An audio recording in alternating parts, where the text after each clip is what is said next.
Welcome into Yager Stadium on the campus of Miami University, where tonight the 2-7 Akron Zips will travel to Miami to take on the 7-2 Miami RedHawks. The first edition of Maction this year for Miami, and if you're wondering why there's a new voice on Red Hawk Radio, is because there is. And I'm Will Summers, and I will be I'm a freshman here at Miami, and I will be trying to make my way into the Red Hawk Radio student broadcasting network. So if you don't like my voice, I'm sorry about it, but I'll be here for the next 4 years. So get to know each other pretty well over these next 4 years. Now, as for the game tonight between Miami and Akron, this is the 33rd total meeting all time between these two schools. Miami currently holds a series lead with a record of 22-9-1. RedHawks have currently won 6 straight games against the Zips. And last year, when these two teams met up in Akron, Miami handled them pretty easily, 27-9. The last Akron win was in 2016. 35-13 was the score of that matchup. But RedHawks, ever since 2016, been pretty dominant against this Akron squad, and Akron really reeling on a season that really has not gone their way at all in any capacity up until this point, as they are 2-7, not really much of a future the rest of this season for the Zips, really just playing for pride at this point. Tail of the tape tonight, Miami improved to 7-2 last week against Ohio University in the Battle of the Bricks in Athens, and what a win it was for this Miami RedHawks squad. They really needed it. They were able to pick up a big-time rivalry win without starting quarterback Brett Gabbert. Last week it was 30-16. Miami prevailed over Ohio, and they improved their road record on the year to 5-1. I mean, really the main talking point for this Miami football program is they don't play a lot of games here at Yager Stadium, and the good thing is they take care of business everywhere else, as they're pretty used to playing on the road. 6 total road games this year out of the 9 they've played, and they've taken care of business even without their starter. Last week it was led by Avion Smith in his first start of the year at quarterback. Took over for Brett Gabbert at the end of the Toledo game, where Brett Gabbert unfortunately went out with the injury. Avion Smith had a pretty solid game last week, 7 for 11, 103 yards, 1 touchdown, took care of the ball, no turnovers on the day. It was 15 attempts on the ground, 23 yards, and another touchdown to add. So Avion Smith, really solid start for his first start of the year. Really what the RedHawks team needed with the way their defense has been playing. Really just needed a guy that wasn't going to turn the ball over, and that's exactly what he did. Player of the game last week had to have been Rashad Amos. What a game he had. 21 attempts, 163 yards, good for 7.8 yards per carry, and 1 touchdown on the day. I mean, he just felt like he was running all over the Bobcats defense, really doing whatever he wanted to. On defense, it was Matt Solopek that led the RedHawks in tackles with 14, at a 1 tackle for loss, and really we could give player of the game on defense to anybody. And I mean, RedHawks defense did everything they had to last week to take care of the Bobcats. And obviously, special team Graham Nicholson. What else can you say about the kid? Kicker is special. He's hot. 3 for 3, long of 40 last week. He was 3 for 3 on PATs as well. And one of the best kickers in the country, and he's shown why, and really been a vital part to the success of this RedHawks squad. Now looking to Akron. Akron improved to 2-7 last week with a win over Kent State in the Battle of the Wagon Wheel. Overcame a 17-point deficit in that game. They were down 27-10 going into the fourth quarter, and they scored 21 unanswered in the fourth. Akron really complete opposite of what Miami is. Their 2 wins this year have come at home. They're 2-2 at home. Looking for their first road win tonight as they travel to Yager Stadium. Last week they were led by Jeff Undercuffler Jr. He was 23 for 39, 298 and 2 touchdowns. Really had quite the game as the backup quarterback. Akron really reeling, as I mentioned. Starting quarterback went out early in the year, and now it's Jeff Undercuffler's squad to lead into the end of the year. Running back Lorenzo Lingard had 22 rushes for 106 yards and a touchdown, and the 2 receivers, Daniel George and Josiah Gathings, combined for 18 catches, 207 yards, and 2 touchdowns. That's it for the tail of the tape. We're going to take a break. Stay tuned for more on the pregame show on the Red Hawk Radio Network.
in to Yager Stadium, where tonight the Miami RedHawks are taking on the Akron Zips. We have a little scoreboard break, as not many games going on around tonight, but there is some action going on elsewhere throughout the MAC.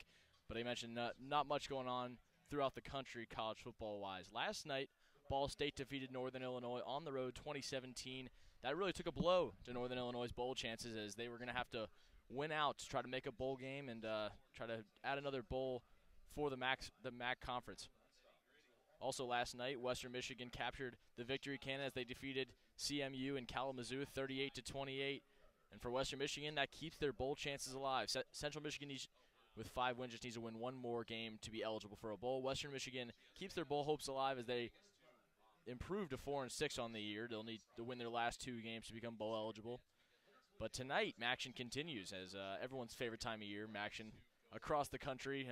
Luckily, as we mentioned, we were talking in the pregame, this is probably the first time we've had a MACtion game that's 75 degrees or better. And, man, it is just an absolutely beautiful night in Oxford, Ohio.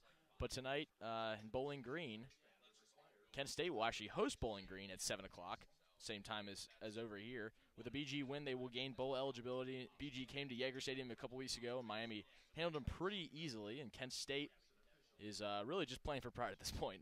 Kent State lost a heartbreaker to these Akron Zips last week at Kent State, or at Akron rather. And 1-8 Kent State, really just not much else to play for except for pride. Toledo is the other match. Toledo versus EMU, the other MACtion game tonight. They will be playing in the Glass Bowl at Toledo University, or the University of Toledo rather, at 7:30. So that game will be a little bit later start, 7:30, 30 minutes after our game commences. With the Toledo win, they will clinch the MAC West and earn themselves a spot in the MAC title game and possibly a top 25 ranking. They received votes in the AP top 25 this past week. They're the 30th best team in the country according to the AP voters, and really unheard of for, or not really unheard of, but kind of not the usual for the MAC squads as we near this late into the year. But Toledo nearing up into a top 25 ranking and trying to just keep their winning ways going as they defeated Miami a couple weeks ago here at Yager Stadium. That was the game that Brett Gabbert unfortunately sustained a season-ending injury in. With an EMU win against Toledo tonight, it's going to help their bowl chances. They have 6 losses as well, so they're going to have to win out. And really, it's a shot in the dark that they'll make a bowl game, but if they're able to upset Toledo on the road, and that would be quite the upset, they will be able to at least help their bowl chances a little bit. Local games around here, Kentucky will play host number 8 Alabama at 12 o'clock on Saturday. We mentioned not a lot of games going on tonight, but Saturday, a full slate of games is kicked off at 12 o'clock by this. Should be an absolute blast of a game as Kentucky will host Alabama, and really they didn't play as well as they wanted to against Georgia earlier in the year, but they're going to try to get back on their winning ways and try to upset a big-time top 10 opponent. Louisville will host Virginia at 7:30 on Saturday. Louisville, nationally ranked, really having a great year with only 1 loss. Cincinnati will travel to Houston, try to pick up their first Big 12 win, as they've been on the struggle bus as of late in the Big 12 and really have not been able to get it on winning ways under new head coach Scott Satterfield.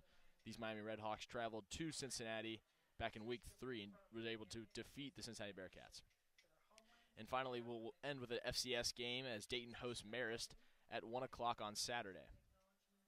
National games to look forward to. Penn State will host Michigan in a battle of 2 top 10 teams in what will be a big-time battle in the Big Ten East, as Penn State trying to keep their Big Ten East hopes alive, try to earn a spot into the title game. Michigan, with a win, would really just have to defeat Ohio State, and they would be in the Big Ten championship. Missouri will host Tennessee. Number 14, Missouri will host number 13, Tennessee. That'll be another fun one. Missouri really gave Georgia a scare last week in Athens, so Missouri really a loaded squad this year, and it's been a pretty down year for the SEC, but still got a lot of top 25 ranked teams, and rightfully so. The nightcap, number 2 Georgia will host number 7 Ole Miss, and that's going to be an absolute blast. Jackson Dart at Ole Miss, Carson Beck at Georgia, the 2 heavyweights in the SEC. I mean, an Ole Miss win really, that gives Ole Miss a shot at a college football playoff appearance if they're able to defeat Georgia. Not all hope will be lost for Ole Miss, but with a loss, they will most likely definitely be eliminated from the college football playoff. Georgia with a win will just continue their dominance in the regular season over SEC opponents. So we'll take our second break. We'll pick it up in a little bit on the pregame for this titanic Maction battle between the Miami RedHawks and the Akron Zips. You're listening to Miami football on Red Hawk Radio.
Welcome back into Yager Stadium, the site of tonight's Maction battle between the Miami RedHawks and the Akron Zips.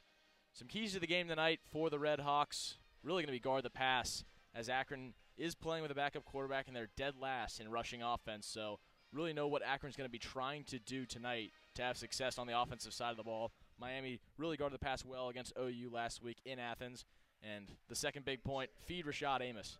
I mean, had quite the game last week in Athens, a career game, 163 yards on the ground and a touchdown. And really, if you feed Rashad Amos, it's going to take a lot of pressure off of Avion Smith, the backup quarterback, taking over for Brett Gabbert after Gabbert sustained a season-ending injury. Really, Amos, he's an experienced quarterback, but the more load Rashad Amos can take for him, the better. Third point, play discipline. Really, Akron has nothing to lose. Akron at 2-7 on the year, not going to be bowl eligible this year, so really nothing to lose. And Miami really has everything to lose, as they will be trying to vie for their first MAC championship in a while. So just got to get to Detroit. That's really going to be the message for this squad. Try to get to the MAC championship, and everything else will take care of itself. Really, fourth point, do what you're supposed to do. There's a reason this is a double-digit spread, folks. Akron is not a good team, just point blank. That's just the way it is. Akron really not having the year they wanted to have. Miami just has to take care of business, and remember that the MAC East is in play. Going to have to take care of business at home at Yager Stadium. One of the few times we've been at home at Yager Stadium all year long. Take care of business here. And the final point, get to third and long. You get an inexperienced quarterback, as Akron's using their backup quarterback tonight. You know, the more third and longs you can get to, the more pin your ear back and just send it after the quarterback you can get to, the better for Miami. Try to get the sack numbers up, the tackle for loss numbers up, and really that'll be a key to success for the Miami defense. We're going to take a break for the national anthem and pick it up a little bit closer to game time. You're listening to Miami vs. Akron on WMSR.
We welcome you back to Yager Stadium, the site of tonight's matchup between the Akron Zips and the Miami RedHawks. I want to welcome in the two guys that you'll be hearing calling the game tonight, Mr. Zach Rengers and Luke Poley. Guys, welcome, and I know you guys are just as excited as I am for some action tonight. Yeah, man. I mean, midweek action. This is a great time of year. Always love these games on a Wednesday night. It's a little bit uncharacteristic. It's 70 degrees. It is a beautiful night in Oxford. It snowed last week, but it has warmed back up, and it is uncharacteristically hot here on this action night. We're used to these games being about 20 degrees, but should be a fun one. Miami fighting for a chance to play in the MAC championship. They've got 2 more home games left on the schedule if they win them both. They're headed to Detroit in the first Saturday in December, so should be a fun one here for the RedHawks. Try and keep their winning ways going, win a second straight with Avion Smith running the offense. Well, I mentioned Avion Smith in the pregame. Really, Zach, how do you think Avion Smith's going to try to control this offense? Really, mentioned Rashad Amos, how he took over last week. What do we think we're going to see out of Avion tonight? Well, we talked about it off air, me and Luke did, and as much as this is a crazy thought to have, this is almost a team that's built to be ready for a starting quarterback injury. Obviously, you can't really quantify the invaluables that Brett Gabbert brings to the field when he's in the game, but this is a team that runs 4 deep at the running back position. They've got talented wide receivers that a lot of the times, if you are able to just put a pass out there, they'll make a catch for you, whether it's Miles Marshall or some of the other guys that have made spectacular catches on this squad. So really, if you're Avion Smith, the trick is just don't do too much. Trust your guys. Obviously, they're going to try to get him going like they did in that Ohio game in the screen, some of those screen plays that are easy dump-offs for him to really just get his momentum going. But after that, trust your running backs, too. Obviously, this is a team, whether it's Kenny Tracy, Rashad Amos, some of the other guys in the backfield that have rushed for a ton of yards this year, you got to lean on them. And then when it's time for you to step up and make your play with the legs, go ahead and do it, and don't be afraid. But all in all, this is a team that's got weapons all around the ball, and Avion Smith should have no trouble getting it to him tonight. Well, Zach, you mentioned the contributions of the wide receiver core this year. Just throw it out, and they'll go get it. Really, Gage Larvinen was one of the main contributors to that wide receiver group early on in the year. Was supposed to be a big-time contributor this year. Went down with an injury. Really has kind of slowed up ever since. Didn't have the most ideal game in Athens against OU. What do you guys really expect to see from him tonight?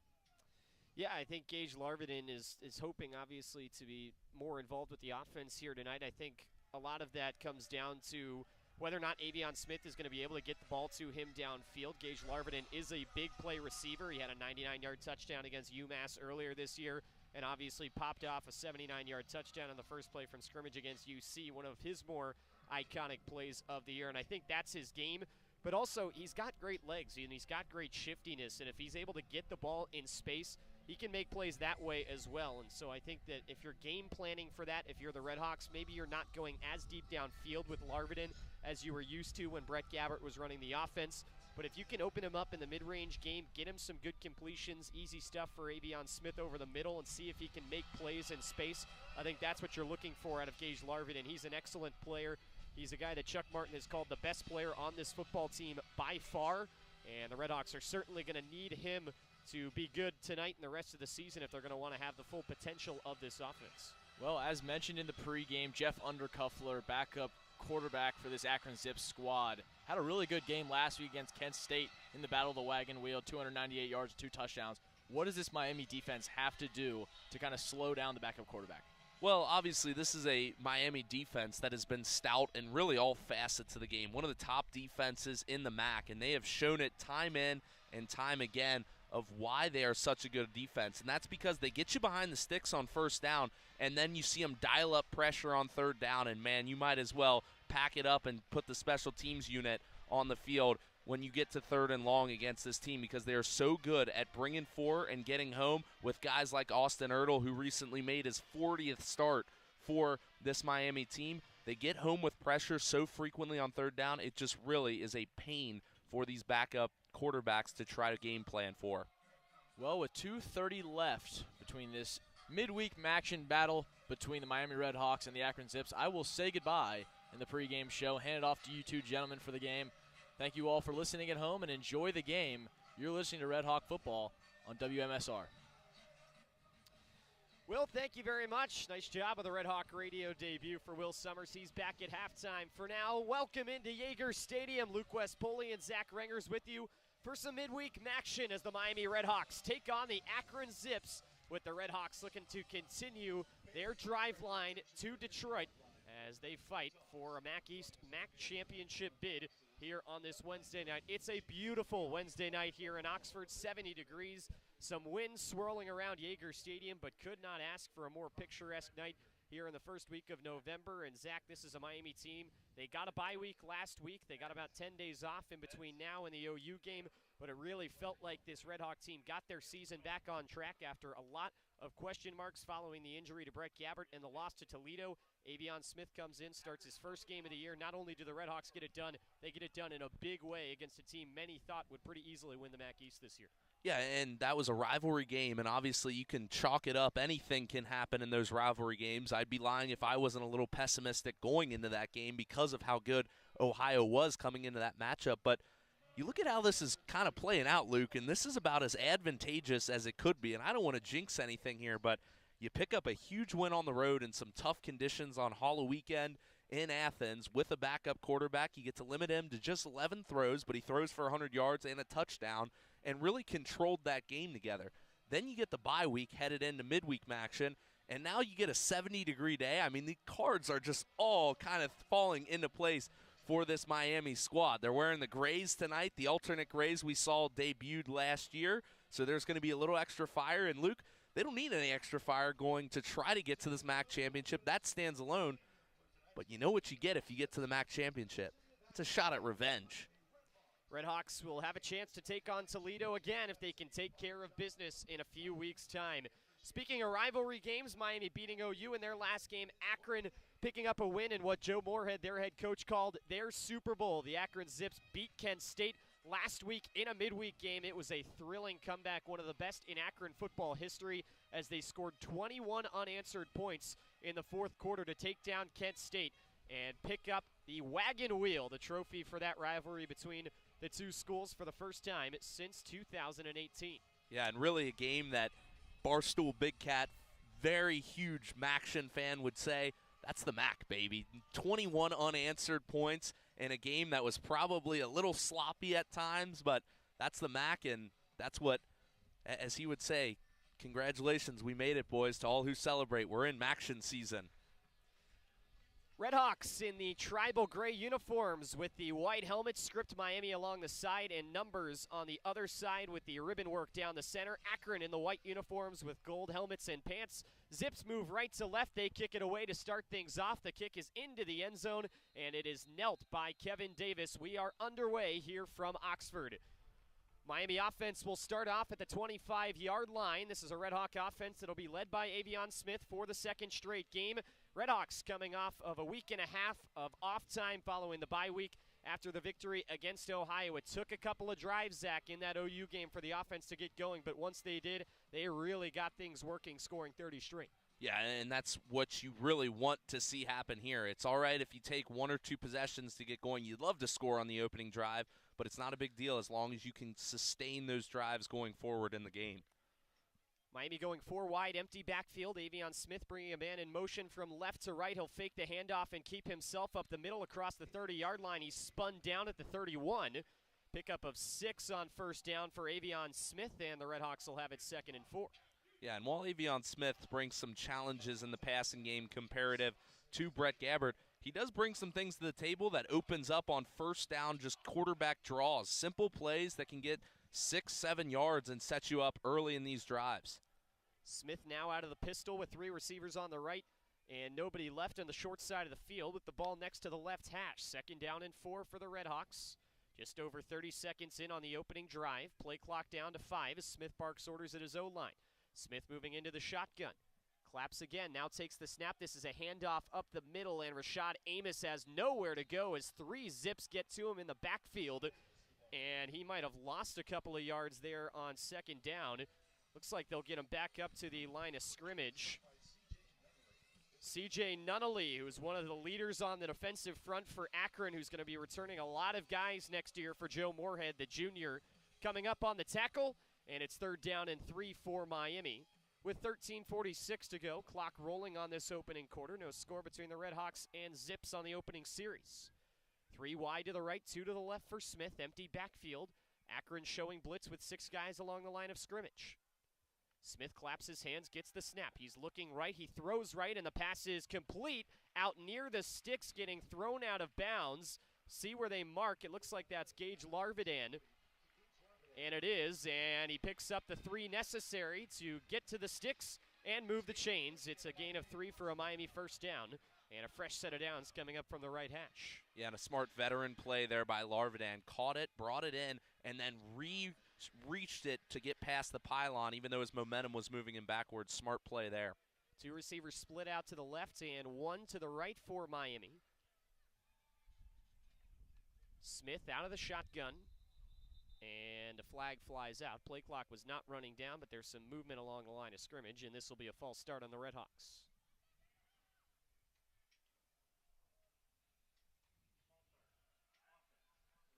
That is the one thing that you really can't afford to have in an offense like this, Luke, is penalties on first down that get you behind the sticks. This is not an offense that's built to get in these 2nd and 15, 3rd and 12 situations. You want to have 3rd and short, and to do that, you got to get yards on first down. Was whistled on Miles Marshall. RedHawks now in a similar formation with 2 to the left and 1 to the right of Smith. Out of the shotgun. Smith's got Amos to his right in the backfield. Claps takes the snap. It's a handoff up the middle for Amos. Shuffles his feet in the backfield. Swims through the line, still on his feet. He dives out to the 35-yard line, and that is where he's downed. Pickup of 5 on first down for Rashad Amos, and it will be 2nd and 10 from the original spot for the RedHawks. No score between Miami and Akron. First edition of midweek action this season for Miami. 12:15 to go, opening quarter. 2 receivers on either side for Avion Smith. He'll wipe the hands off on the towel, a white towel that sticks out amongst these gray uniforms for Miami.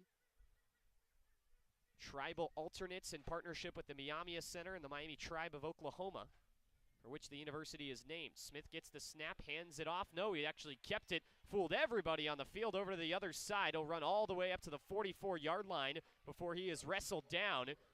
Fooled me, fooled pretty much the whole Akron defense there. Smith on the keeper picks up 9, and it sets up a 3rd down and 1 for the RedHawks. Yeah, and credit to Rashad Amos as well. He sold that just about as well as Avion Smith did, bringing a lot of the linemen with him. So 3rd down and 1 for the RedHawks. They've got bunched guys up front, twins right and 1 to the left.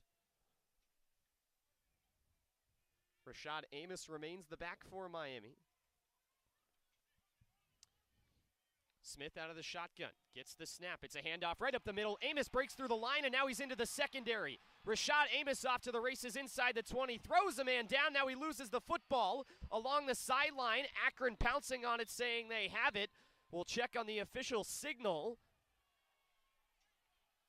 And it's Akron football at their own 11-yard line. A huge run popped off by Rashad Amos, but on the tail end of it, as he was falling backward out of bounds, he fumbled it. The ball stayed in bounds, and the Zips hop on it. It's a turnover by the Miami offense, and with 11:02 remaining in the opening quarter, what could have been a potential touchdown for Rashad Amos is flipped the other way as the Zips take over 1st and 10. Yeah, and that's the one thing you don't get to see on the radio broadcast there, Luke.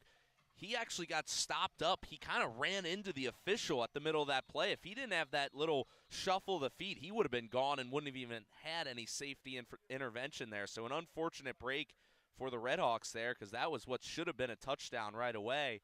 But because of that momentary kind of foot shuffle that Rashad Amos had to do, he slowed up and was able to be touched by one of the safeties.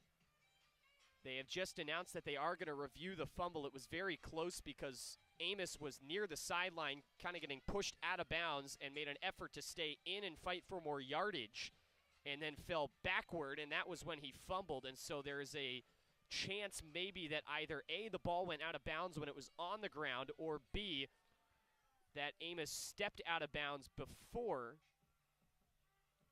that fumble happened. So we'll have to check on it here. So the officials will take another look at this.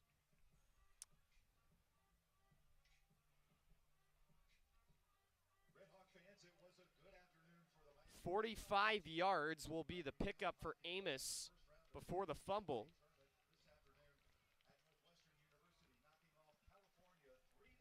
But Amos fumbling on the tail end of that play is trying to get another look at what they're looking at here. Chuck Martin not happy with the officials. What's new there, though?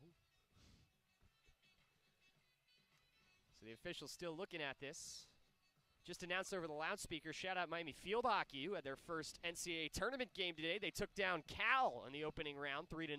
Second time that the RedHawks have beaten the Golden Bears this season. They started their season with a win out in Berkeley and then beat them again in the NCAA tournament. They will play Northwestern in the second round coming up in a couple of days. Miami's moving their guys back over towards where the ball is at, and there's some happy fans in the front few rows, if that's maybe an indication. However, the officials are still looking at this. We're looking at the replay on our laptops. It looks like the defender for Akron, when he recovered it, was out of bounds. So, yeah, so if that would kill the ball. That's true. If that's the case, if the defender has a foot out of bounds when he touches it, that's the equivalent of the ball going out of bounds, and it would be Miami football. And now Miami's got their offense out on the field, and now we get the call.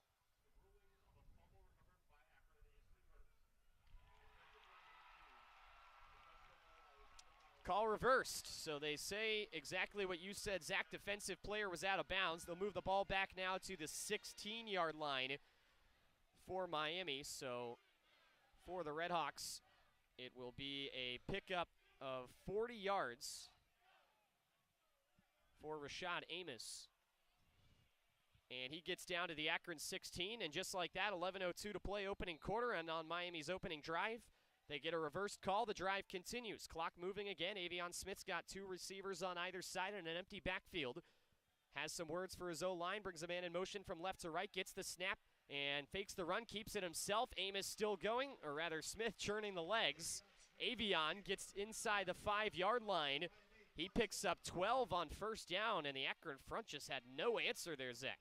Yeah, and that's what I'm talking about with what he brings to the table. Avion Smith does is he gets downhill, and really he's built like a running back. He's got those strong legs, and he kept them churning there, able to get a first down on first down, and now it's 1st and goal. Flag comes out as Smith was going through his cadence, and this will likely be another false start. Officials are going to meet, but Miami is backing up their offensive line, and now they're going to bring in some different personnel. Rashad Amos has gotten every single carry out of the backfield for Miami. Rather, actually, it's an offside on the defense. And so that'll move it half the distance. The RedHawks had moved their whole offense back, but now they will step back up to the line, and the new line of scrimmage is the 2-yard line, where the RedHawks will have it 1st and goal. 10:19 to go, first quarter, no score. Smith gets the snap, hands off to Amos up the middle. He meets resistance right away and able to get a yard, but not enough to get to the goal line. Rashad Amos, a bowling ball. Miami's offensive front has been good in the weeks past. Not a bad idea maybe here to just try and keep handing this thing off or potentially run with your quarterback. 2nd and goal coming up for Miami from the 1-yard line. Wouldn't be surprised if we see them checking that quarterback sneak we saw at UC where Avion Smith tried to punch it in. He'll hand it off again on 2nd down, and this time Amos bashes in for the touchdown. 1-yard run from Rashad Amos. And with 9:43 to go in the first quarter, Miami takes it 75 yards on their first drive, and they punch it into the end zone.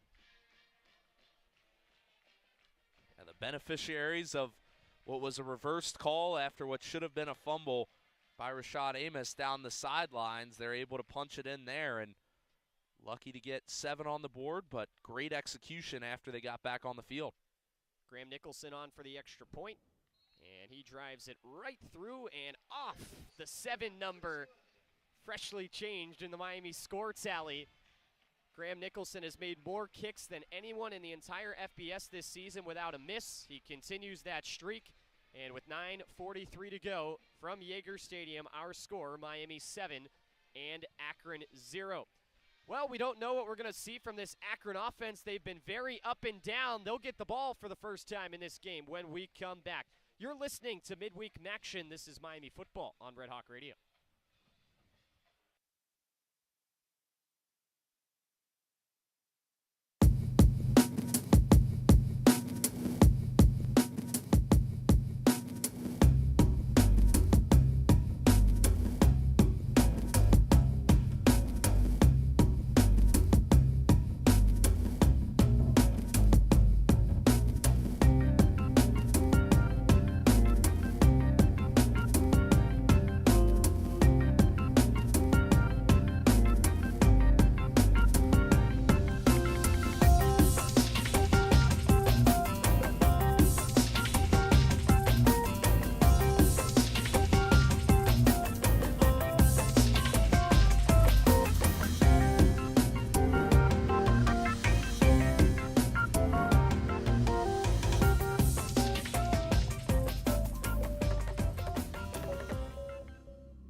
.43 to go, first quarter here from Yager Stadium. Luke West, Poley, and Zach Rengers with you. Will Summers alongside as well on hosting duties tonight. Miami leading Akron 7-0 after a 75-yard drive to open the game that lasted 5 minutes and 17 seconds. Capped off on a 1-yard run from Rashad Amos. Miami goes 9 plays down the field to pick up the opening score, and the Red Hawk defense will now go to work for the first time all game. Zach, Red Hawks beneficiaries of a review. Rashad Amos fumbling the ball after a big 40-yard gain, but they rule after review. They reverse the call on the field of a fumble recovery by Akron as the defender had his feet out of bounds and his upper body on top of the football. And Miami takes full advantage as they get it inside the red zone. Avion Smith looked excellent with his legs on that first drive. He only threw the ball one time. It was a third down catch for Gage Larvidin, and that was all he needed. Other than that, Avion Smith running the ball 3 times for 27 yards. Rashad Amos 5 times for 48 yards, and every play went for positive yardage on that opening drive for Miami. Yeah, and credit to them, because you always have to wonder when there is a turnover or a potential turnover, how that kind of affects the psyche of especially the O-lineman, the quarterback. But they took it in stride. They came right back on the field. It was a positive play on first down. As soon as they got back onto the field, they marched it down. He drew an encroachment call and gets 5 yards, able to punch it in with the power package after that. So great veteran presence. And that's where, although it was not ideal that Brett Gabbert got injured last year, that's where that whole experience is paying dividends for Avion Smith, is the fact that he has led an offense before, and he's stepped in a similar way like he is now. Graham Nicholson's got the ball on the tee from the left hash at the 35-yard line. He boots it away with a strong wind blowing at him, and the kick is received at the 5-yard line, running out to the far side of the field for Akron before getting run out of bounds. That was Blake Hester, the backup kick returner. Very, very rare to see a Graham Nicholson kick not go out the back of the end zone. He has been a touchback machine. Took about 20-mile-an-hour winds going right in his face for him to not kick that in the end zone. But the RedHawks end up being beneficiaries of it. It's at the 17, or rather the 18-yard line, where Akron will start 1st and 10. Best offensive game of the year for the Zips they're coming off of as they beat Kent State. Jeff Undercuffler Jr., the backup quarterback, starting after an injury. He gets the snap on first down and throwing to the left side. Wide open, pass is complete to Gaithings, and he is run out of bounds out at the 28-yard line of Miami, or of Akron rather, as it's out to the 28 for a first down on a pickup of 11 yards. Yassine McKee on the coverage. Akron going quick. Undercuffler gets the snap, flings it out to the slot where the catch is made, and a run after catch out to the far side of the field is made for the Zips by Miles Walker. And he gets about 9.5 yards on first down. It'll set up a 2nd and 1. 2 receivers on the left side, nobody out right on the short side of the field for Undercuffler. He waves Lingard into the backfield and hands it off to him on 2nd and 1. Lingard off the right side of the line. Plenty of room to run across the 45 to the 46. Met by 3 RedHawks there and dropped, but that's plenty enough for the first down. Pickup of about 7 yards there on 2nd and 1, and Akron is marching the ball down the field rather quickly. 2 receivers on the left side and 1 on the right. Undercuffler has Lingard to his left, gets the snap, fakes the handoff, back to pass, throwing from his back foot deep down the near sideline. It is broken up, incomplete.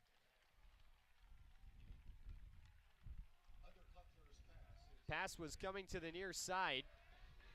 Coverage was provided on the play for Miami by Jaquez Warren. And it will be 2nd down and 10 for the Zips with 8:15 to go in the first quarter, trailing 7-0. And that's how it's gone this year, Luke. Teams have tried to go tempo, and they just need that one incomplete pass downfield that really helps them catch their breath and reset. 2 receivers on the left side, nobody out right. Undercuffler gets the snap, flips it out right, but whistles in a flag as that snap came through, and the indication is a false start on the Zips. That's also one thing you can't afford if you're going to try to go tempo, which many teams do try to go tempo against this Miami defense. You cannot have pre-snap penalties because not only does it kill your momentum, but you have to back it up, and then you don't feel as comfortable going tempo on the next down. Akron bottom in the MAC in terms of offense. Not for lack of good minds behind things, though. Joe Moorhead, their head coach, former OC at both Penn State and Oregon. 3 receivers left and 2 out right for the Zips with nobody in the backfield. 8:14 to go first quarter. 2nd and 15 from the right hash.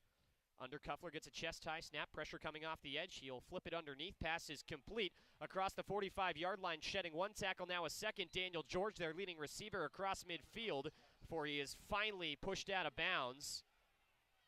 It's like there might have been some extra on the tail end of that play after he was out of bounds. The Zips wanted a flag for a late hit, but none will come. Out to the 49-yard line there. That's a gain of 10 on 2nd and down. And it's now 3rd down and 5 for the Miami defense. Ball on the right hash. The 49-yard line of Miami, approaching the halfway mark of the opening quarter. Akron's got 2 receivers split out left, 2 against the line on the right. Undercuffler waiting. Gets the snap, 4-man rush, 3-step drop, throws near side. His receiver fell, and it flies over his head, incomplete. His pass was looking for Gathings, but he lost his footing trying to run a little out route, and it'll be 4th down. Akron's going to keep the offense on the field, though, here. That's our early indication. No personnel changes. And we'll see if they actually go for this. This might be a situation where they're just trying to draw an offsides, and they'll eat the delay of game penalty if it comes to it. Play clock is at 10. 2 receivers on both sides. It was a hard count from Undercuffler, and now he's going to look at the sideline with 5 seconds left on the clock. 2 receivers both sides out of the gun. Undercuffler gets the snap. Miami jumps. I don't see a flag as the throw comes to the near side, and it flies incomplete, but there is a flag on the field on the far side. It was just dropped by the far side official next to the sideline. Not as much thrown. You could tell visibly there that Miami jumped, and it will be an offside on the RedHawks. It's whistled on Ty Wise, the linebacker and veteran for this Miami defense, but just a mental mistake. Akron went hard count twice there. Miami jumped the first time and looked like they got away with one, and then Akron did it to him again about 5 seconds later, and that time Miami got caught. This will result in an Akron first down. It's going to move them down to the 44-yard line of Miami. Yeah, and an uncharacteristic mental mistake from this Miami defense, who has been so strong all year in terms of just the way they go about the game. You just really don't see them make many mistakes. They may drop an interception and maybe not capitalize fully, but you don't see them make many mistakes like that where it results in a first down. So Akron's got it 1st and 10, ball on the right hash at the 44-yard line of Miami. Undercuffler gets the snap, fakes the run, throws over the middle, and it's incomplete. Looking for Caleb Anderson, the junior from Mississippi, about 10 yards down the field. Got that inside positioning, but it hit off his chest, and the RedHawks also had safety help over the top. Rayon Strader was back in coverage. He had a career high in tackles last week, really got exploited, the true freshman, by that Ohio offense until At halftime, it looked like Strader made a really nice adjustment, was able to have a good second half as the rest of the RedHawk defense did. He gets the pass break up. It's 2nd down and 10 for Akron with the ball in the Miami 44. Undercuffler gets the snap. Backing up now, will throw to the near side, complete to Gathings. He runs out near the 30-yard line, and he will get there before being put on the ground. Gathings picks up 14 yards and will get the first down as Akron moves towards the red zone. Under 7 minutes to play first quarter with Akron trailing 7-0, but the opening offensive drive for the Zips continues to march down the field. Yeah, and that's been the one thing that most offensive units have been able to get against this rather strong defense for Miami. They're going to give you soft coverage, and when you can exploit that, throwing it outside the numbers, which is what they're trying to make you do, if you can connect on those passes, there's easy yards for you. Undercuffler out of the gun, brings a man in motion, fakes the run over the middle, throws, and it's intercepted. Matt Salopek on the pick for Miami. He's known for getting in the backfield and getting to the quarterback, but he picks up the big pick, and the Miami defense digs their heels in and gets the takeaway with 6:19 to go in the first. How about that play by Matt Salopek? Saw it the whole way, read it like a book.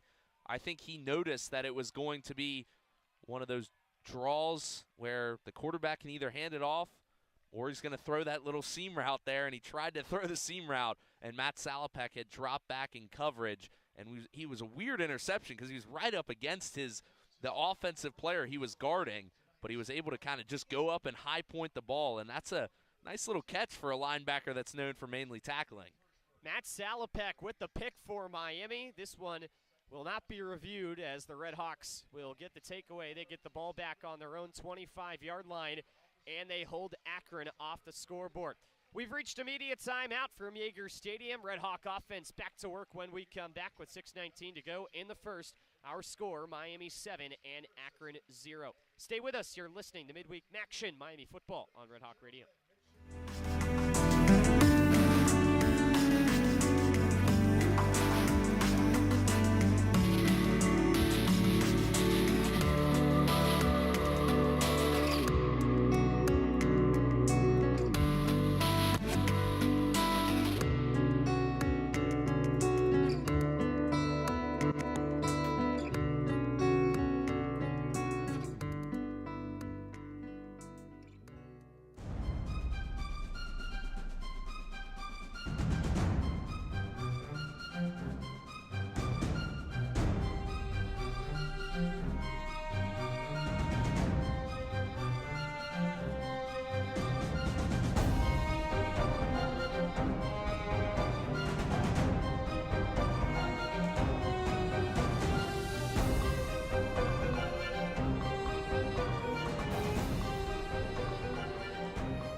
Poley, Zach Rengers with you. 6:19 to go in our first quarter. Miami leading Akron by a 7-0 count. RedHawks get the ball back coming out of the immediate timeout following the interception by Matt Salopek.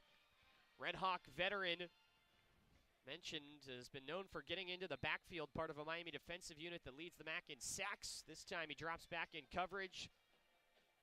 Akron, a very heavy team in terms of RPO on the offensive side, and Salopek did a very good job to read it there and got the interception. RedHawk offense starts from their own 25. Felt like a much-needed turnover after Miami was back on their heels a little bit. Finally looked like they were going to get a stop, and a mistake on 4th down. Jumping off sides gave Akron a first down in Miami territory. But the RedHawks get an interception and hold the Zips off the scoreboard with a chance to take a 2-score lead. Avion Smith back out of the shotgun. He's got twins left on the long side of the field with the ball on the right hash.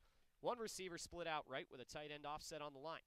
Gets the snap, hands this one off up the middle. Amos bounces off one tackle and now runs into the line about a yard downfield. Will push forward out to the 27, and that's where he will be put on the ground. It's a gain of 2 on first down for Rashad Amos. That's the kind of play that shows how special Rashad Amos is.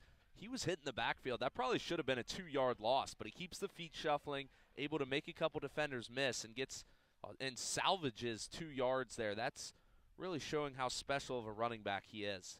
Same formation as last play for Miami with 2 out to the left and 1 to the right. Tight end offset on the right side of the line. Smith gets the snap. It's another handoff to Amos, and he'll worm forward. Did he get a yard? He did not. He just got back to the original line of scrimmage. It will go for no gain. 3rd down and 8 for the RedHawks in the first play of the game that does not go for positive yardage for Miami. So 3rd and semi-long coming up for the RedHawks. Miami 2 for 2 so far on 3rd downs in this game. And Avion Smith going empty set. We'll see what the RedHawks do here. Smith has only gone to the air once so far. 2 receivers on either side. Smith claps, gets the snap, was looking right. Now he has to roll, and he will throw, but it's into the stands, incomplete. Forced with some pressure there, Avion Smith had to escape the pocket. As that was C.J. Nunnally, the defensive tackle who made a play earlier on for the Zips that got Smith out wide, and he has to air it out. Miami will punt for the first time in this game. Yeah, just not much doing on that 3rd down play. You would have liked to maybe see something that was a little more realistic. He was flushed out of the pocket and just had nothing to even look for there. Unfortunate happenings for this Miami offense, who this year we're so used to seeing them convert no matter what the 3rd down number is. Alec Bevelheimer on for the punt for Miami, and he sends a spinning kick deep into Akron territory. It'll take a Miami hop at the 20. Now we'll start to roll back the RedHawks way before they touch it up. It'll be marked at the 18-yard line, and that is where Akron will start 1st and 10. Man, special teams have just been unreal for this team this season. We mentioned Graham Nicholson hasn't missed a kick all year. Earlier on, Alec Bevelheimer has been fantastic punting the football as well, as he pins Akron inside their own 20, and with 4:45 to go, Akron will take it back over on 1st and 10. Zips force a 3 and out. We got another media timeout. When we come back, it's Akron football. You're listening to Miami football on Red Hawk Radio. RedHawks up 7-0 late in the first.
.45 to go, first quarter. Luke West, Poley, and Zach Rengers with you.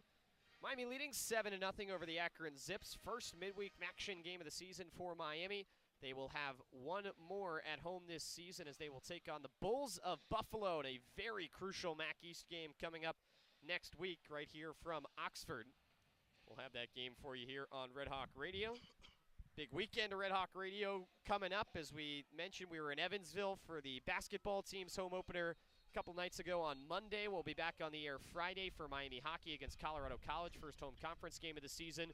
And then we will have our first doubleheader of the year here on Red Hawk Radio coming up on Saturdays. The Miami men's basketball team has their home opener against Texas State in the MAC Sunbelt Challenge on Saturday at 11 a.m. First tip of that game, and then we'll have the nightcap for you, Miami hockey, rounding out their series against Colorado College Saturday night at 7 here on Red Hawk Radio.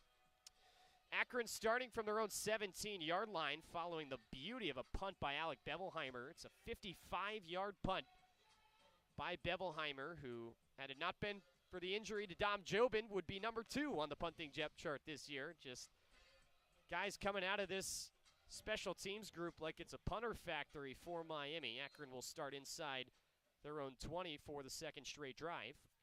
Jeff Undercuffler back out with the offense. 2 receivers on the right, 1 on the left with a tight end offset.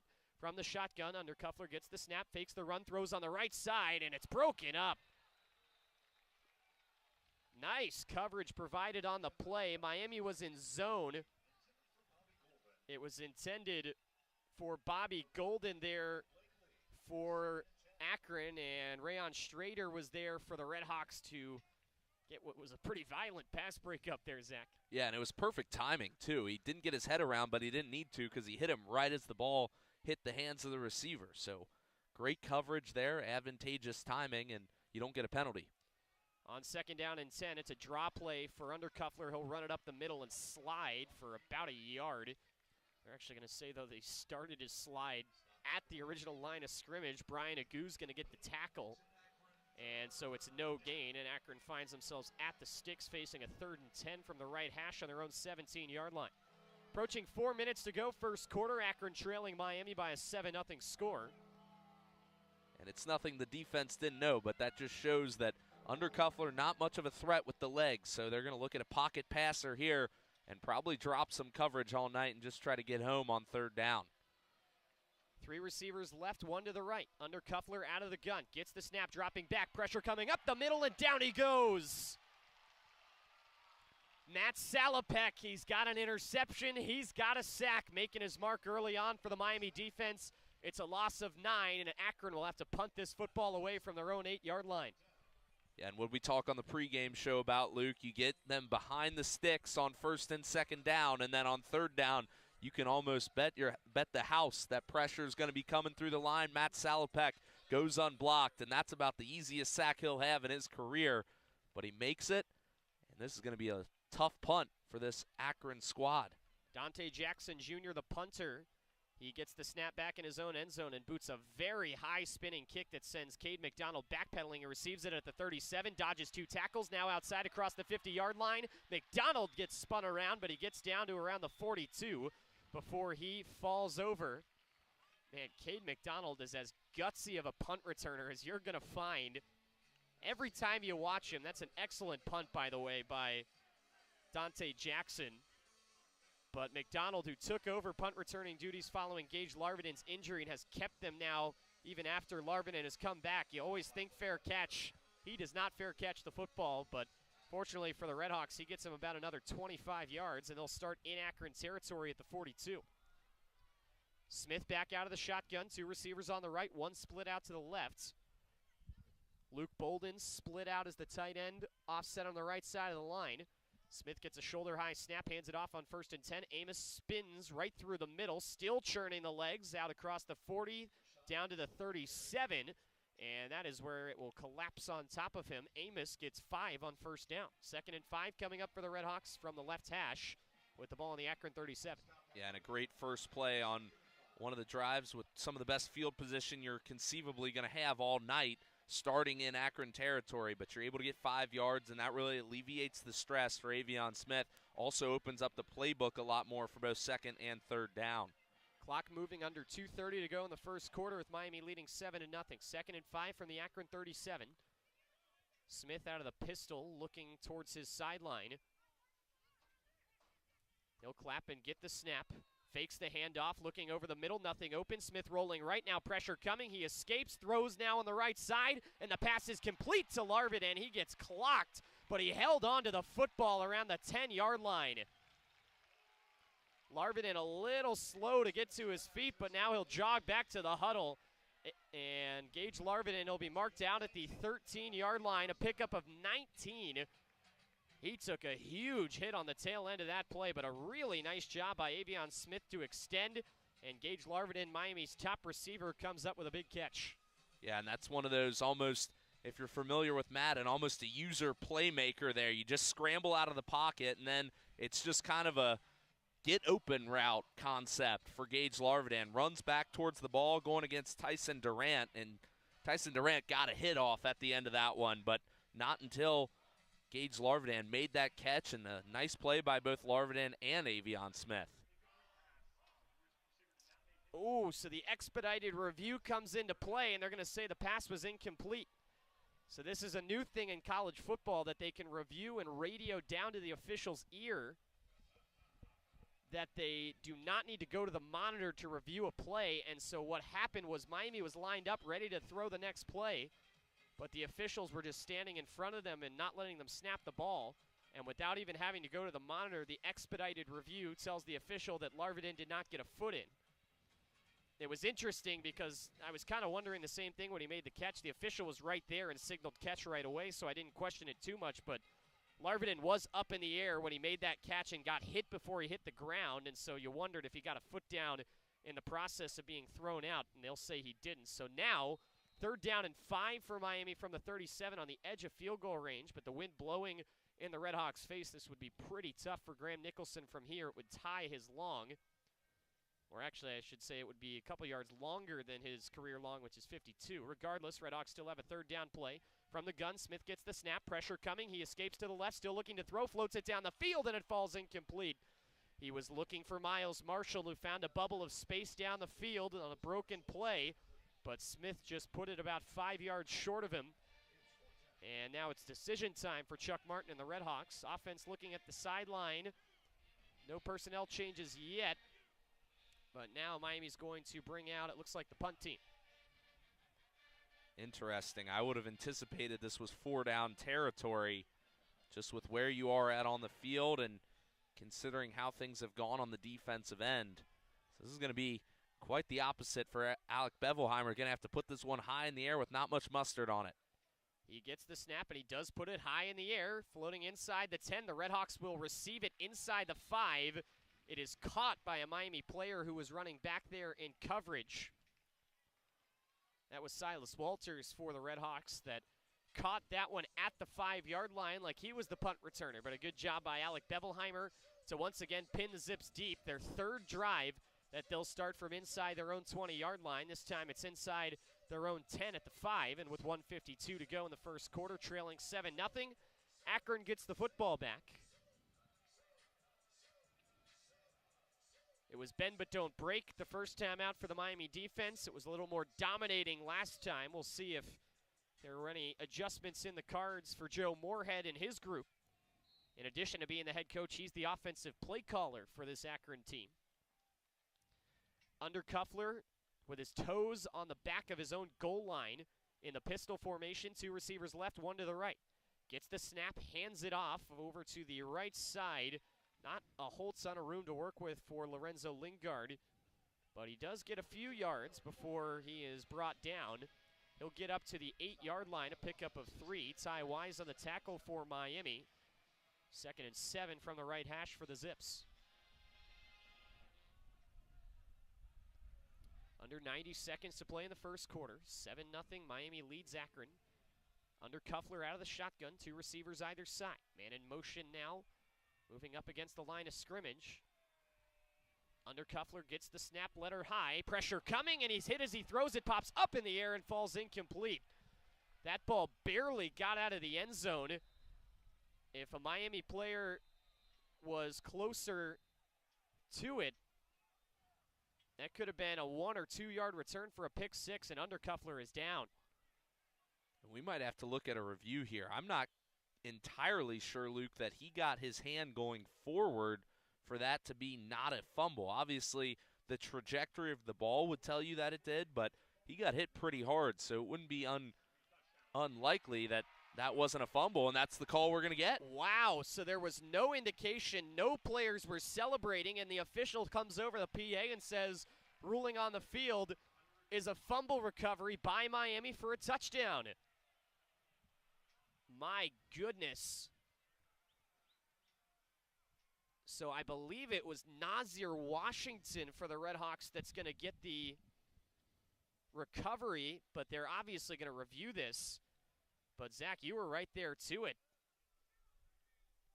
Pressure came screaming through the middle of the line. It was the exact opposite of what you wanted in a pass play for Akron, as their line just parted like the Red Sea.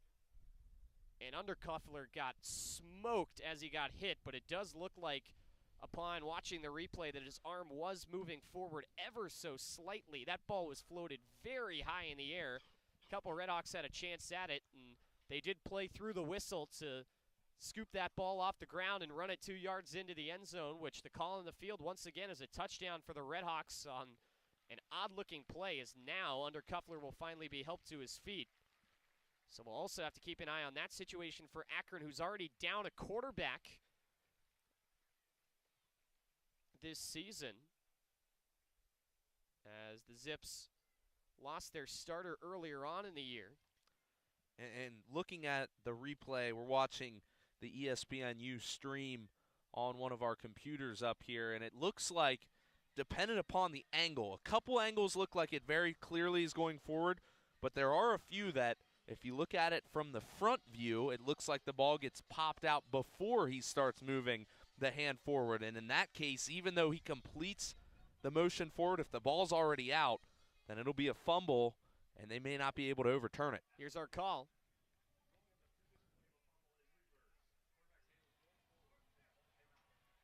Call is reversed, as we thought it might be, and so it will be 3rd down for the Zips.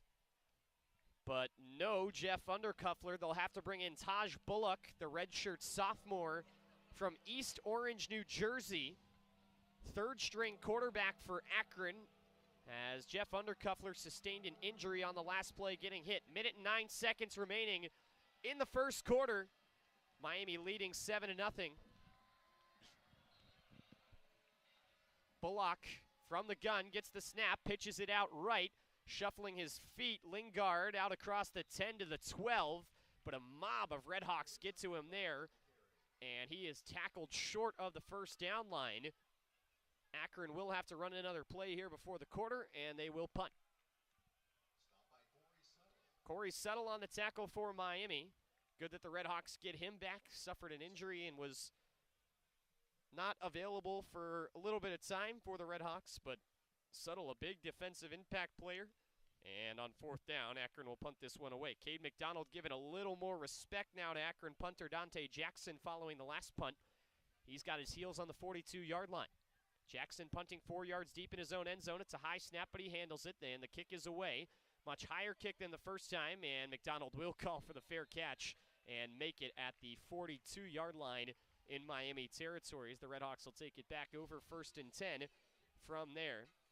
McDonald doesn't like to fair catch the football. It looked like he didn't want to there either, but there was an Akron player about 6 inches away from him waiting to blow him up if he didn't call for it there, and so he'll just have to make it. Still good field position, though, for the RedHawk offense, as they're on their own 42-yard line. And that was a smart play there. You actually saw him take his eyes off the ball, look at the defender, almost like an outfielder checking for the wall in baseball. Took his eyes off the ball, refocused, and still made the fair catch. Smart play by McDonald. After the sticks were set, they now move them up another yard to the 43. And so Miami gets an extra yard there. Smith back out with the offense. Gets the snap, pitches it out left for Amos. 2 Zips swarm to him, and they hit him right at the line of scrimmage outside the numbers on the left side. Amos does manage to get a yard there. I beg your pardon, that was actually Kevin Davis on the carry for Miami. Tough numbers to read in these gray and red uniforms, but Nelson on the stop for Akron. It's a gain of 1 for Davis, and that runs the timeout on the opening quarter of play. So Miami with the lead after 15 minutes as the RedHawks scored on their opening drive. Offense has sputtered a little bit, though, over these last couple of drives as the RedHawks have gotten good field position, gotten into Akron territory, but failed to score since their opener. 15 minutes down, still plenty more to go. Don't go away here from Yager Stadium. Our score after 1 quarter is Miami 7 and Akron 0. We'll be back on the other side of this break. You're listening to Miami Football on Red Hawk Radio.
West Poley and Zach Rengers back with you here from Yager Stadium. Coming up at the half, Will Summers has a Red Hawk Radio halftime report. Take a look at stats and analysis from the opening half of play. Take a look at a couple other midweek action games that went on yesterday and going on here today. Big one that had some implications on the Red Hawks unfolded yesterday between Buffalo Bulls and the Ohio Bobcats. Also preview the second half of play between Miami and Akron. All that coming up here on the Red Hawk Radio halftime report with Will Summers coming up at the halftime break after the first quarter of play. Here from Yager Stadium, it's 7-0 Miami as the Red Hawks have it with the ball on their own 44-yard line. 2nd and 9 here for Avion Smith and the crew coming out of the break. And Zach, it was a good first drive for Miami. They were the beneficiaries of a review. Defensively, they've been very, very strong as Akron drove into Miami territory in the opening drive, but the Red Hawks forced a turnover. Since then, they've given the Zips nothing, but this offense really needing to kind of finish the job right now after a couple of drives that sputtered out past midfield. Yeah, and I think you would very much appreciate it if you're on this Miami defensive unit to get some extra breathers here. Obviously, you did just have the quarter break, but nonetheless, you'd like to see a long, sustained drive that's capped off by some points. Not only does it help with stamina and just you getting some rest on the sideline, but also you feel a whole lot more loose and play a whole lot more loose when you're up by more than just 7 points. So Smith back out with the offense. 2 receivers on the right side and 1 on the left from the pistol with the ball on the left hash. Smith claps once and looks to the sideline. Smith will bring the running back over to his left side. That's Keon Mosey. Sean Amos with most of the carries. Kevin Davis with a little bit of stuff on the ground through that first quarter. Getting the snap, it's a handoff right to Mosey, and he gets met in the backfield and slips through a tackle to get back to the original line of scrimmage. But Mosey will get no positive yardage on 2nd down. And Mosey actually will lose a yard as he is backed up now to the 43-yard line of Miami, and it will be 3rd down and 10 for the Red Hawks here with the ball on the right hash from their own 43. And that's the one thing that becomes easy to defend about. Even though Avion Smith brings his own strength in the run game, he just becomes somewhat one-dimensional, and they're selling out for the run just about every play on 1st and 2nd down on these past couple drives. Miami started the game 2 for 2 on 3rd down since they're 0 for 2. And with the play clock running down, Chuck Martin is going to call his first timeout. And as he typically is when he has to burn a timeout with a running down play clock, Chuck Martin is not very happy on the Miami sideline. 3rd down and 10 coming up for the Red Hawks. As Avion Smith will get a chance to huddle it, it will be a full media timeout. We'll keep it here for now from Yager Stadium. Luke West Poley and Zach Rengers with you. First edition of Midweek Maction. And it is a beautiful, beautiful night out here in Oxford. It's been very typical Southwest Ohio weather, you could say, and that it was anything but what you'd expect over the last couple of weeks. It snowed last week. It was 20 degrees last Tuesday. And now, here the following Wednesday, as we've gotten into the month of November, it's 70 degrees, and it was sunny all day. But who's complaining? Yeah, I will say, though, Luke, it almost does feel sacrilegious, though, yes, to not be absolutely freezing out here during Maction. It just doesn't feel right. I think even the players on the sideline, although I'm sure they're happy to be not cold right now, I'm sure it just doesn't feel right to them either. My first ever midweek Maction game on Red Hawk Radio, it was Miami and Akron. It was in 2019. It was the year the Red Hawks actually won the MAC championship that year. It was 20 degrees and snowing, and if you don't know where we are, we're on the top row of the Yager Stadium stands where the wind tends to howl at our backs at about 25 miles an hour. And I was sorely underprepared, and it was very cold. And I was so cold, I was doing color for that game alongside Patrick Geshin that when I wasn't actively talking on color, I would flip my microphone up so that my teeth wouldn't chatter into my microphone. Don't have to experience anything like that here today. It's not nearly that cold. I was wearing short sleeves to the stadium today, but like you said, I mean, this is like maybe preseason at Lambeau Field or something. I don't know what a good comparison is you could make, but it just almost doesn't feel right to be playing midweek Maction in summertime weather. I will tell you, though, one of my favorite midweek action moments from recent memory was last year, the final game of the regular season, when it was freezing out here and Miami played Ball State with the Bahamas on the line, which was pretty fun. RedHawks won that game and went to the Bahamas Bowl last year.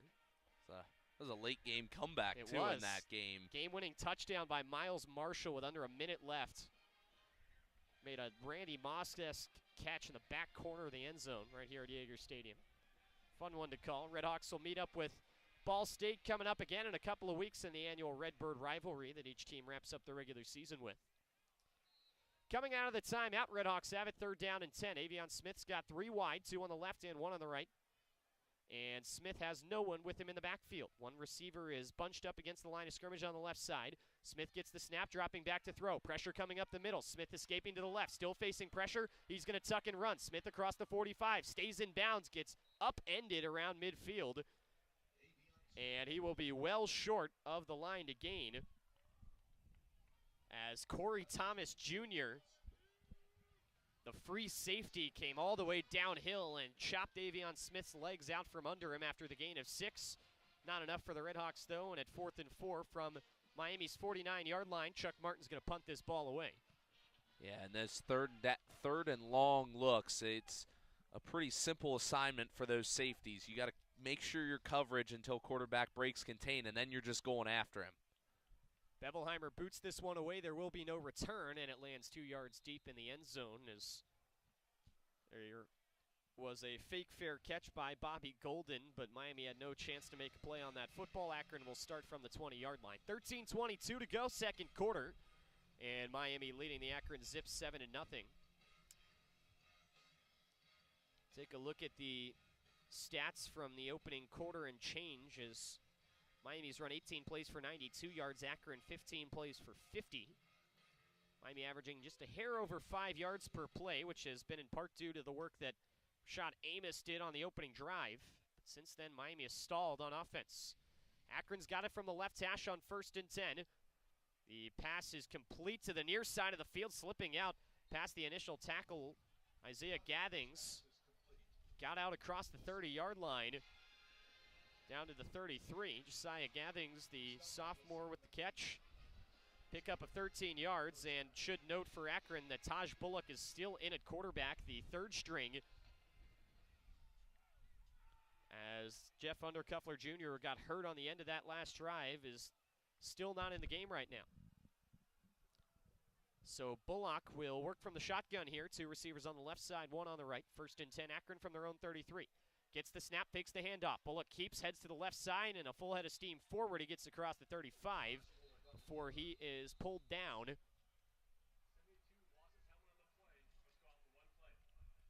And so it will be a pickup of 2 yards on 1st down. Akron's going to lose an offensive lineman here as Colin Lyons lost his helmet. He's got to go off the field. 2nd down and 8 coming up for the Zips. Clock moving with 12:30 to go, second quarter. Akron trailing Miami 7-0. Taj Bullock in at quarterback for the Zips. Got 2 New Jersey natives on the depth chart at quarterback. Bullock from East Orange. 1 receiver on the right, 2 on the left. Bullock gets the snap, fakes the handoff, pressure coming, and he's swallowed up in the backfield. Caden Woolard, who came in with 7 sacks on the year, he gets another, and that will be a loss of 5 to set up a 3rd down and 13 for Akron.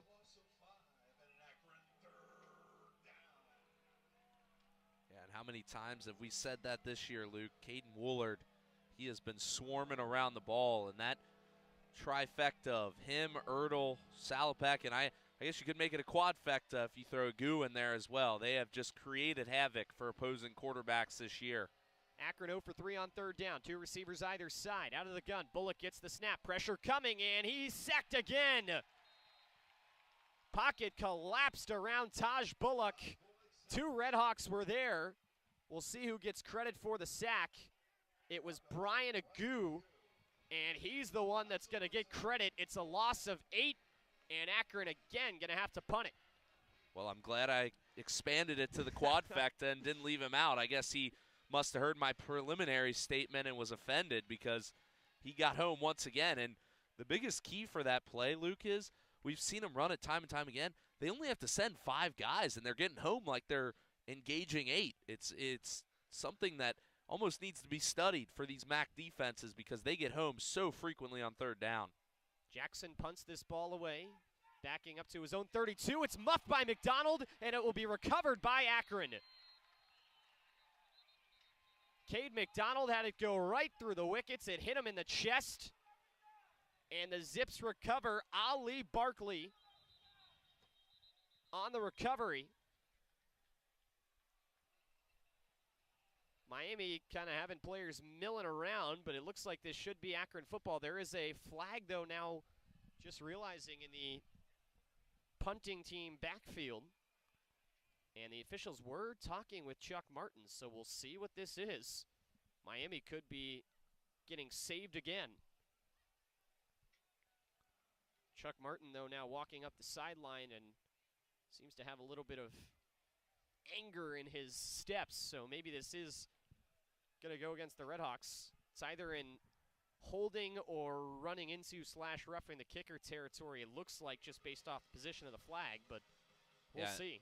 And McDonald took his eyes off that one. The same thing I talked about last time. He looked at his defender, but he looked at him too late and saw that he was close, and he kind of freaked out. You could almost see it in his body movement, and then as he tried to catch the ball, it just hit him off the chest plate, went right to the ground, and that's exactly what they tell you not to do. Officials' mic worked briefly and then stopped. Our official tonight is Matt Pekowski. Still trying to get it working. Big call coming up here. Zips either getting some really good field position to try and tie this game, or Miami gets a gift. Here we go. It's holding on Akron. And wow, so it'll be a 10-yard penalty from the spot, which is only going to help the RedHawks out further. And it will be a repeat of 4th down. And they've had a couple calls reversed that have not helped them out, but by and large, they have gotten a couple huge breaks and new life for Cade McDonald here as he gets to shortly avenge the muffed punt there. And it's going to be even more significant, Luke, because they're going to have to move back 10 yards, and that's going to be even more better field position, assuming that Cade McDonald is able to avenge the muffed kick. McDonald standing around the 45 to 50-yard line of Miami, and for Akron, just a tough way. This is a team that's just felt like, the exception, of course, of last week, nothing has gone their way really all season long.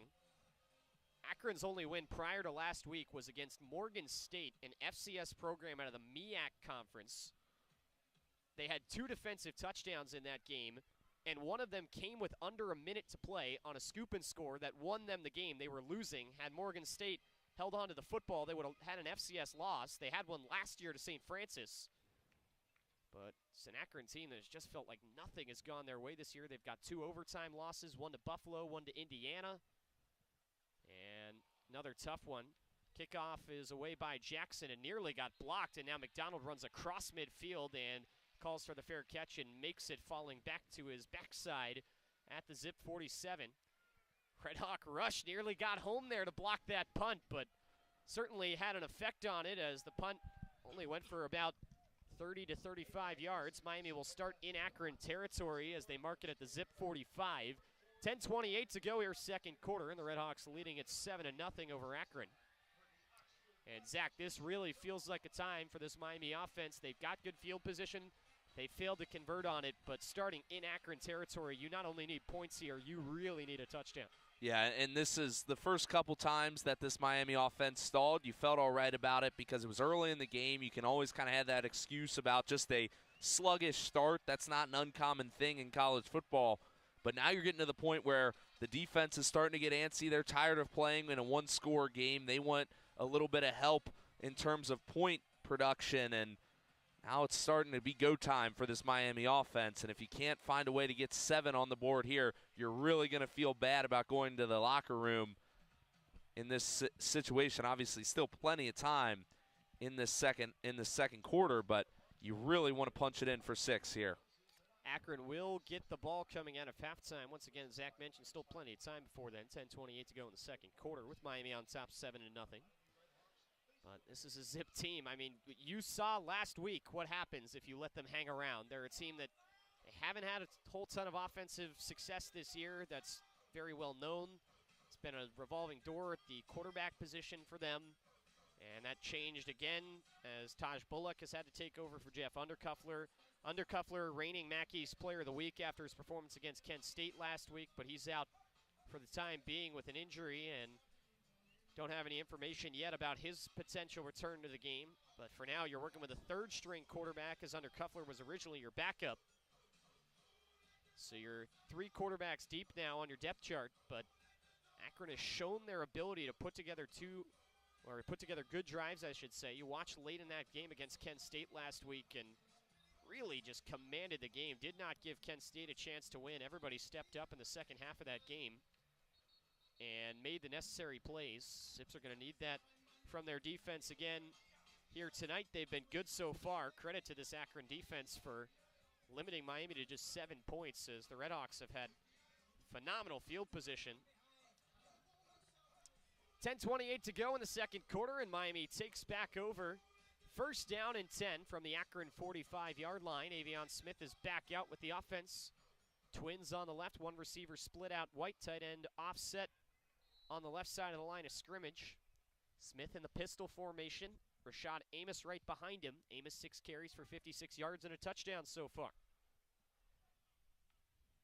Smith gets the snap. It's a handoff on 1st and 10. Counter to the right for Amos, and he gets out to the 46, 47-yard line before the line of scrimmage or the offensive and defensive lines, I should say, kind of move over him and get him on the ground. CJ Nunnally again getting his nose in there for the Akron defense with the stop pickup of 3. It's 2nd and 7 for the Miami offense with an even 10 minutes to play in the first half. Yeah, got to find a way to follow up a positive first down play with another one on 2nd down. Cannot find yourselves in 3rd and long situations all night. That's where they've been the opposite of successful. Smith looks to the sideline. 2 receivers tight to the formation on the right side, 1 to the left. Smith in the gun. Gets the snap. Again, it's a handoff for Amos. He pushes through the line to get inside the 40-yard line. They'll mark him at the 39, and it will be a gain of 2. It was Kenny Tracy, beg your pardon, on the carry. CJ Nunnally again on the tackle for Akron. We'll call it 3rd down and 4, officially a gain of 3 for the RedHawks. And Miami will have it 3rd down and 4. Bunch formation here for the RedHawks. Smith in the pistol. Motions Tracy to his right. Smith gets the snap looking to throw, and he throws over the middle. The pass is caught, and it's a first down to Gage Larvidan down to the 33-yard line. Late flag comes in from the far official after the first down already happened, so looks like it's a sideline warning, and that is indeed the case. An interesting selection of the pass there from Avion Smith. Looked like he had a guy outside the numbers that was pretty open, but elected to throw it into a lot of traffic to Gage Larvidan. But I guess if you stick with the mindset of let's get it to our best guy, that's what he did there, and no harm, no foul. Larvidan comes down with the catch. Yeah, like you said, Kenny Tracy was running a little kind of wheel route type concept and maybe could have cracked that. Instead, Smith threw it into a tight window, but he got the completion. Play clock down to 3. Twins left, 1 to the right. Smith hands it off on 1st down and 10. Amos backing up, and now we'll head forward. 2 flags come in. He gets inside the 30. They're going to mark him at the 31, which is a very odd spot, but this is probably going to come back anyway, so it's not going to matter. I think they're going to get him on a face mask there. They grabbed Amos's face mask because he was stretching that one outside. It could be an offsetting penalty with an offensive hold, but it looked like his face. Amos ran into the line of scrimmage and then backpedaled, ran about 4 yards directly backwards and ran around the edge for about a gain of 5.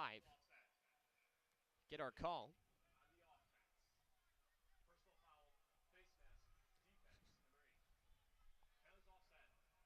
Zach Rengers strikes again. Another correct prediction. It's a face mask on the defense, holding on the offense. Fouls offset. We do it again at 1st and 10.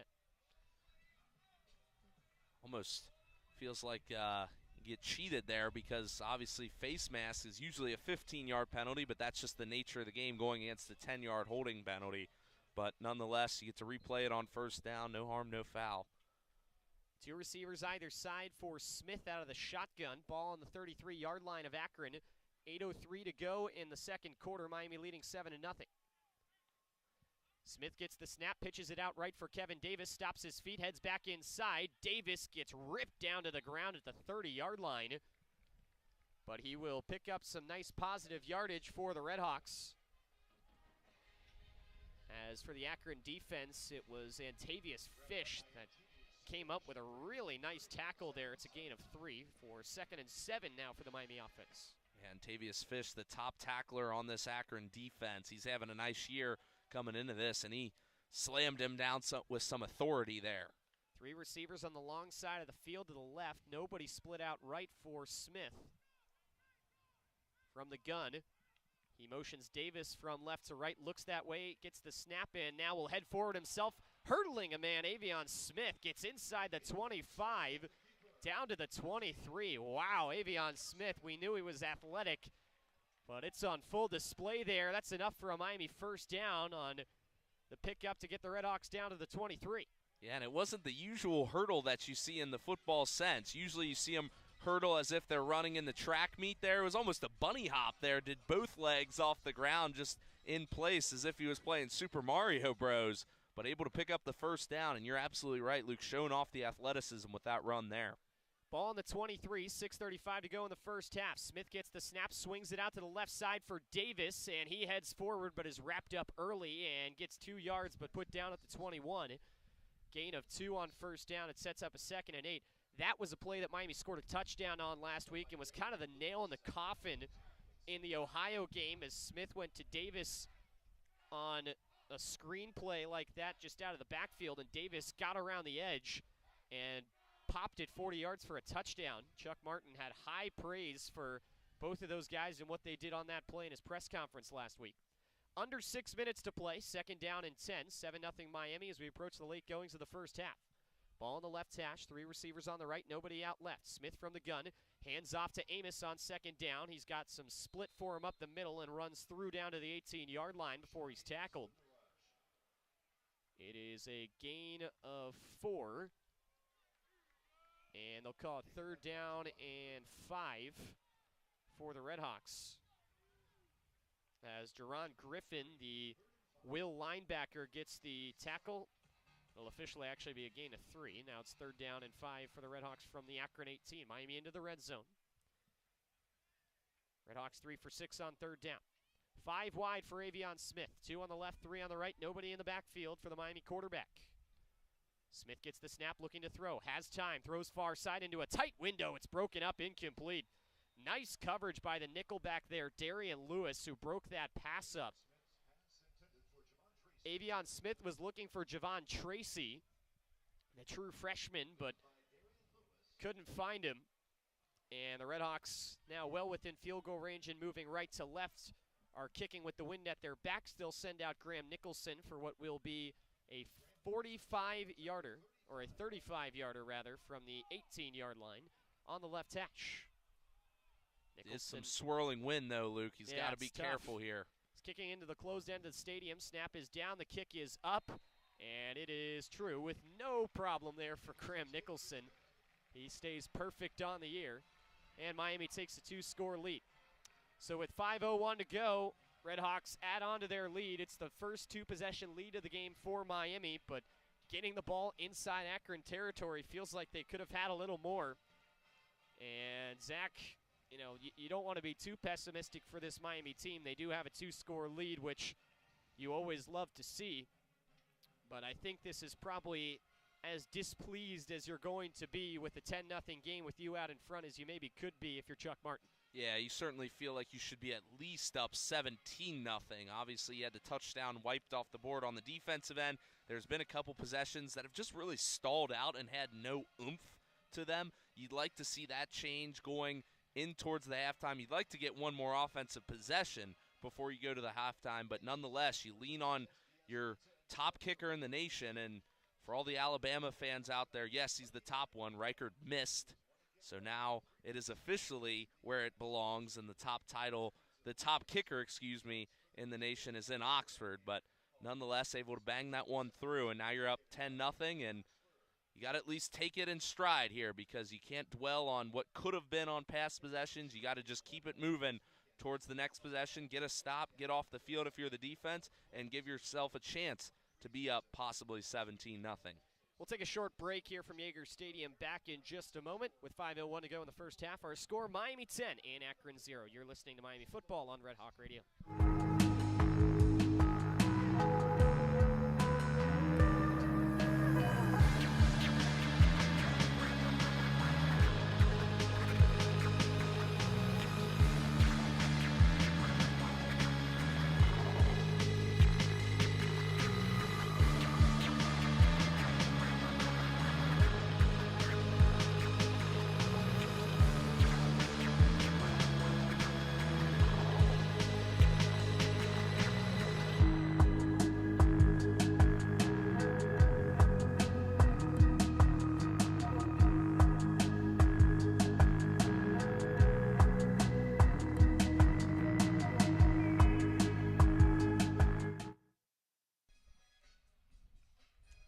Midweek action season here in Oxford, Ohio. 5:01 to go, first half. Miami leads Akron by a 10-0 count. Luke West, Poley, and Zach Rengers with you.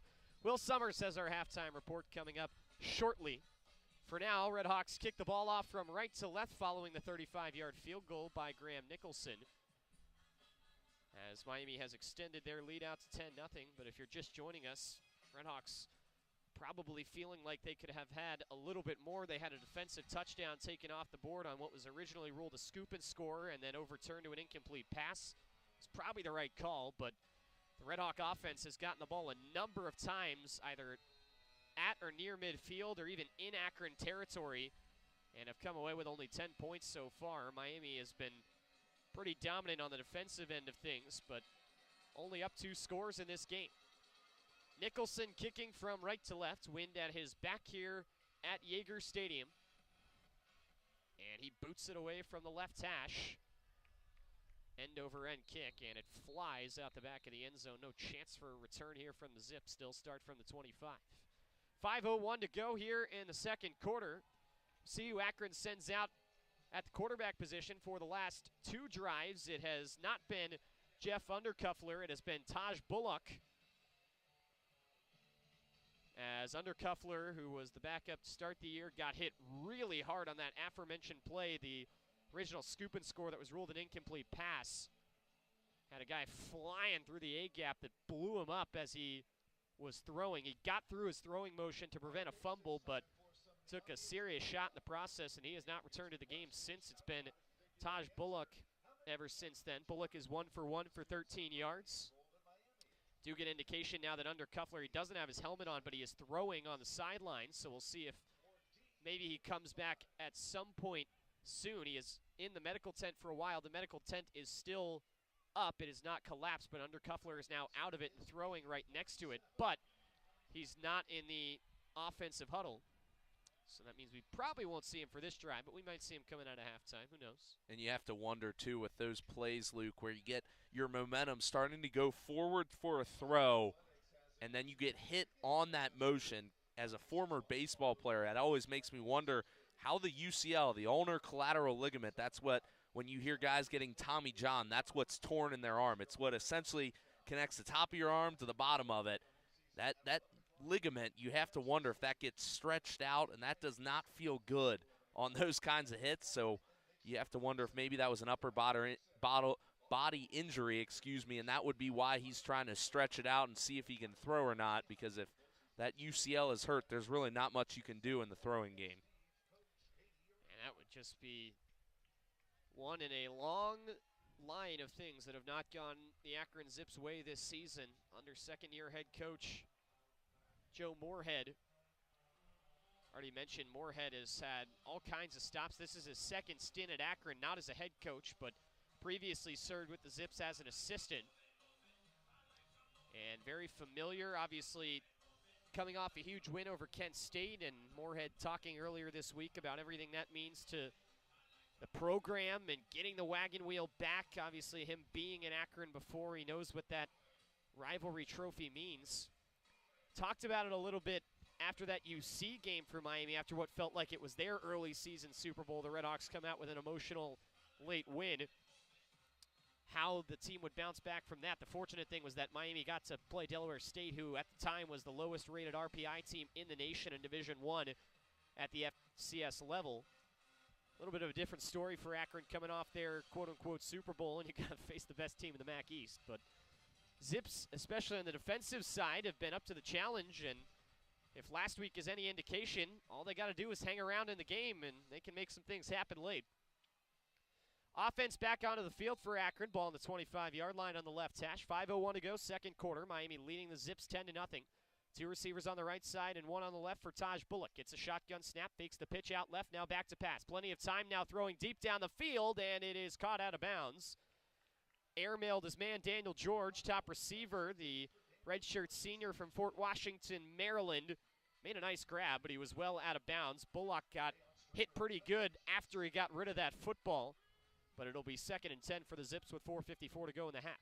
Yeah, and that's been the one area that you can point to on this Akron offense that has been not up to snuff today, is that's the line. They've only got -5 yards on the rushing game, and they have had their quarterback under constant pressure tonight. This pass rush for the Miami RedHawks has been stellar. From the gun, Bullock will hand this one off on 2nd and 10. Lingard straight up the middle with some speed, but he gets walled at the 29-yard line. And that will be where he is stopped. Pickup of 4. Caden Woolard on the tackle. 3rd down and 6 coming up for Akron. Miami with 2 timeouts left, Akron with 3. If the RedHawks could get the football back, they'd have plenty of time to do something before the break. Zips get the ball coming in at halftime. 5 wide for Akron, 2 on the left, 3 on the right. Empty set for Taj Bullock. Miami's got 4 guys along the line of scrimmage. Bullock barking orders at his line, 9 on the play clock. Gets the snap, Miami rushes 4. Bullock facing pressure, steps up, gets past the line of scrimmage, whistles out of his shoestring tackle across the 35. He goes up to the 38-yard line before he finally stumbles down. And that's enough for the first down on a gain of 9 on 3rd and 6, and Akron keeps the drive going.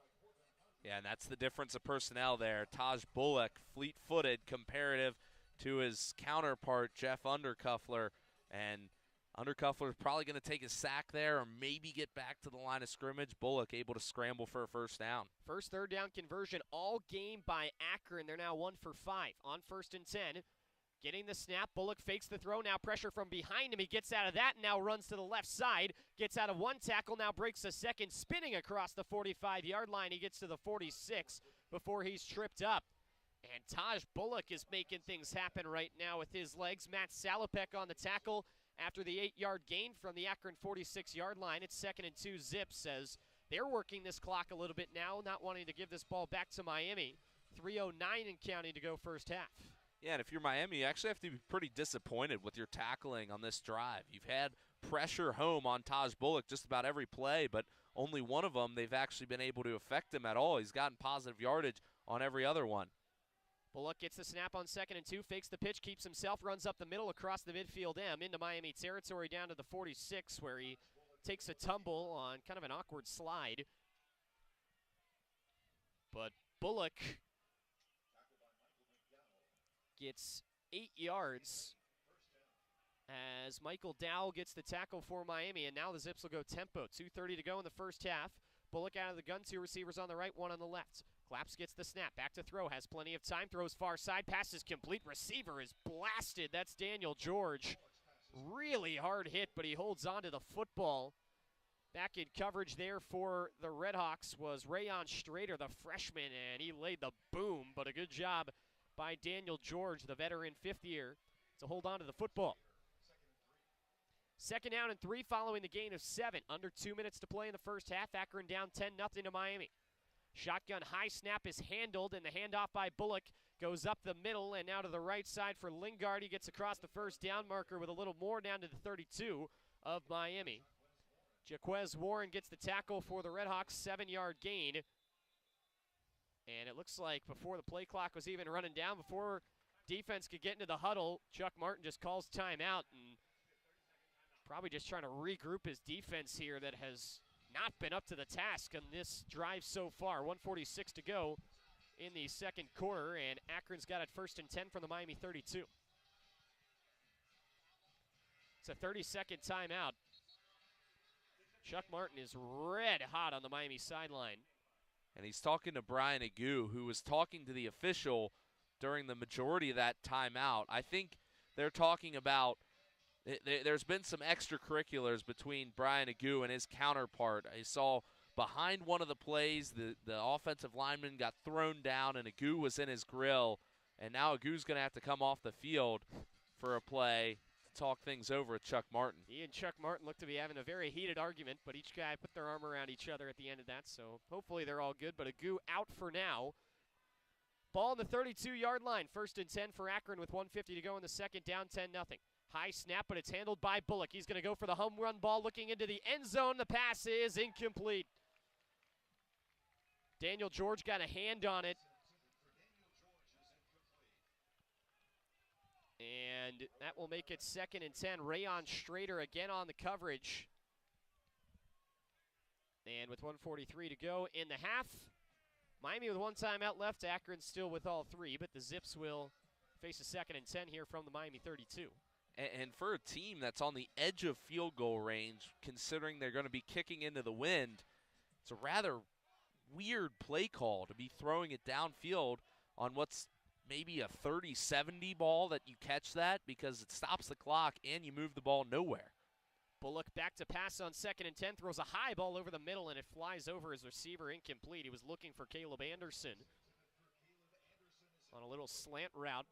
Got the fingertips on it, but it drops incomplete, and now it's 3rd down and 10.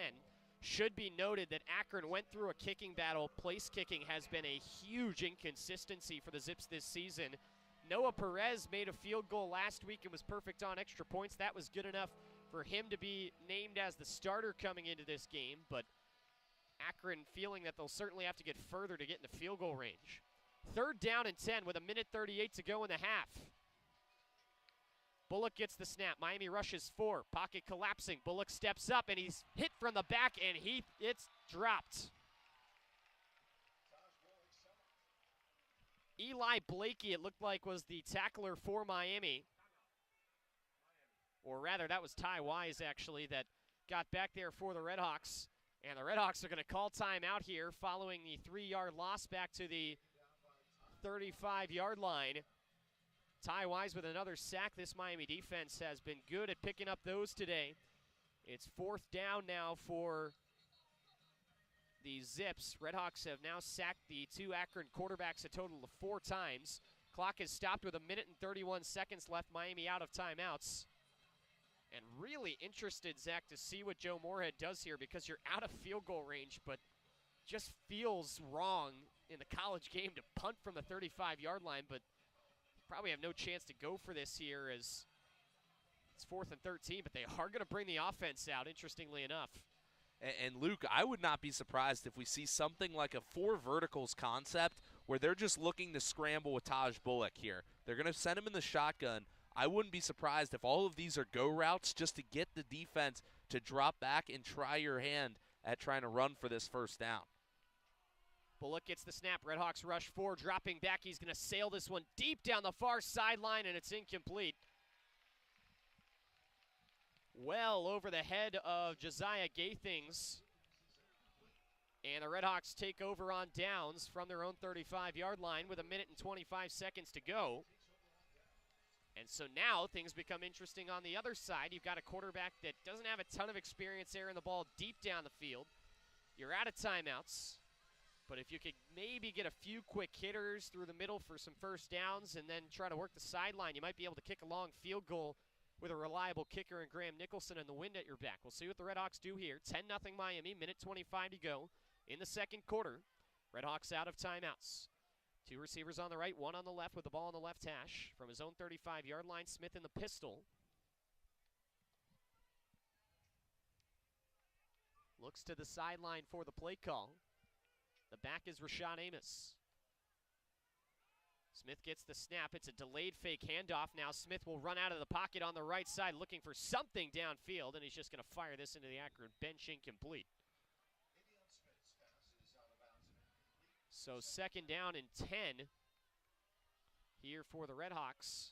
And the one downside of that play is it used up almost 9 seconds off the clock there, and it's not exactly what you're looking for if you're not going to get any yards. If you're going to burn that much time, even if you keep the clock rolling, you still want to get some type of gain, but you moved it nowhere and burned almost 10 seconds. Minute and 16 seconds remaining. 2nd and 10 from the Miami 35. Smith gets the snap. He hands it off to Amos. Little shake and bake out around the edge to the 48-yard line, or the 38 rather, as he gets near the 40, and Amos gets 3 on 2nd down. And now it looks like Chuck Martin may be throwing in the towel on this drive and just content to get his team to the locker room. 3-yard gain for Amos, 3rd down and 7 for Miami. Game clock and play clock separated by 28 seconds, so really isn't advantageous here for the RedHawks to try something super deep unless they're okay with punting. Smith out of the shotgun. 36 seconds remain. 3rd down and 7 from the 38-yard line. Shotgun snap, and it's another handoff. Amos straight ahead out to the 43-yard line. They'll mark him at the 42, actually, as he goes down. Or actually, that was Tracy that had the carry for Miami. Clock is running down. Interested to see if you're Akron. Doesn't feel like you'd have anything to lose to try and call a timeout, maybe send the house on a punt, but instead, guys are walking towards the sideline with 5 seconds and counting to go. That's going to be it for the first half of play. Clock hits zeros, and we have reached halftime here from Yager Stadium. First game of midweek action this season for Miami, and on this warm Wednesday night from Oxford, the RedHawks lead the Akron Zips at the break by a score of 10-0. Zach, we talked about it a little bit before halftime actually hit, but 2-score lead for Miami feels like it could be more for a variety of different reasons. Outgaining Akron by a little bit, but I think Chuck Martin is most going to be concerned with the missed opportunities that this Miami offense had to really put this game away almost in the first half. Yeah, absolutely. And you just felt like there was no rhythm on offense. It was a couple good plays here and a couple positive plays there, but realistically there was no synergy on the offensive end, not like we saw earlier in the year with Brett Gabbert at quarterback. And part of that is the different play calling that you're going to see with Avion Smith on the field, but nonetheless, it's not that much different. You should still be able to march the ball down the field, and they were not able to do that at all. Many times they weren't even able to pick up a first down on a couple of those 3-and-outs that we saw. So really you feel like there should be a lot more distance in the scoreboard between you and your competitor. But nonetheless, you go into the break, you got a 10-point lead. You are going to give the ball to Akron to start off the second half. You just got to find a way to keep pitching stops and maybe put another touchdown on the board, and you feel pretty good with where you're at. As Zach mentioned, Zips with the option to receive the second half kickoff coming out of the break. At halftime here from Yager Stadium, our score Miami 10 and Akron 0. Stay tuned. Time for the halftime report. Here's Will Summers. Thanks, Luke. We're going to begin our Red Hawk Radio halftime report with scores around Maction. The only games going on this beautiful Wednesday night in the great United States of America, and more specifically, the great and beautiful Oxford, Ohio.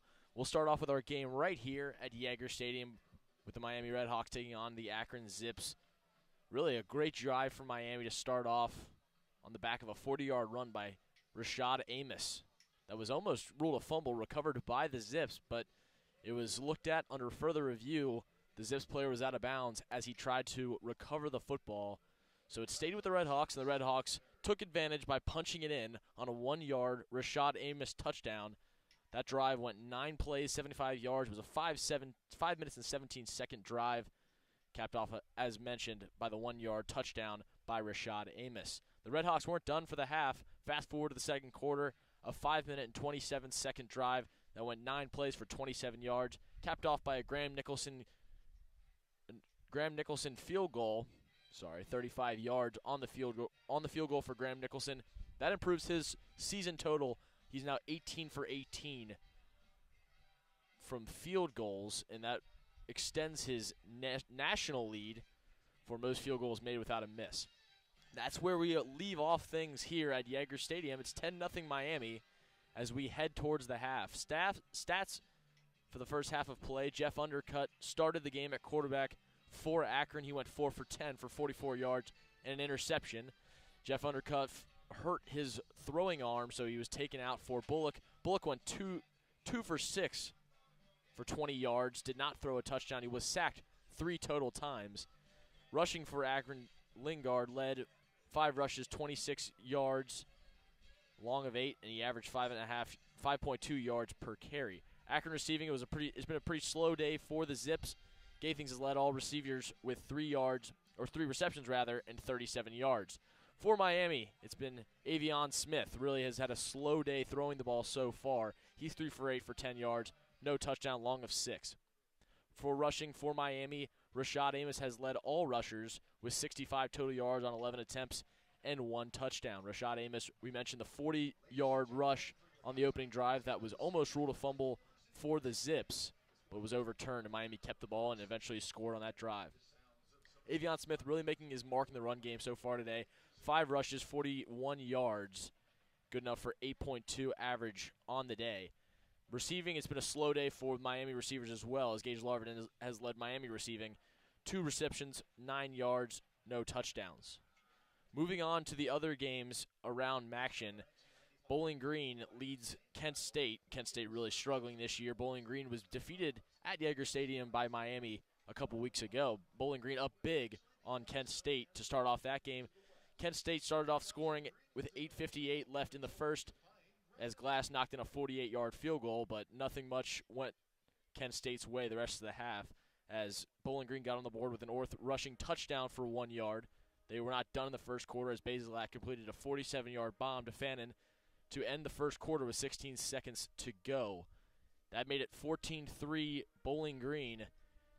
Kent State responded. Glass knocked in another 32-yard field goal. Made it 14-6, but that was all she wrote for Kent State in the first half as Bowling Green ended up scoring 14 more points unanswered.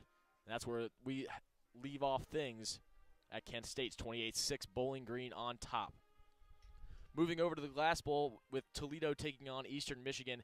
It's been all Toledo with 10:36 left in the second. Toledo leads 28-0. Toledo started off the scoring as Andrews on a 10-yard reception by Finn made it 7-0 Toledo. Boone then followed with a 9-yard rushing touchdown. Vander Ross a 28-yard reception touchdown, and then Vander Ross his second of the game, an 11-yard reception from Finn.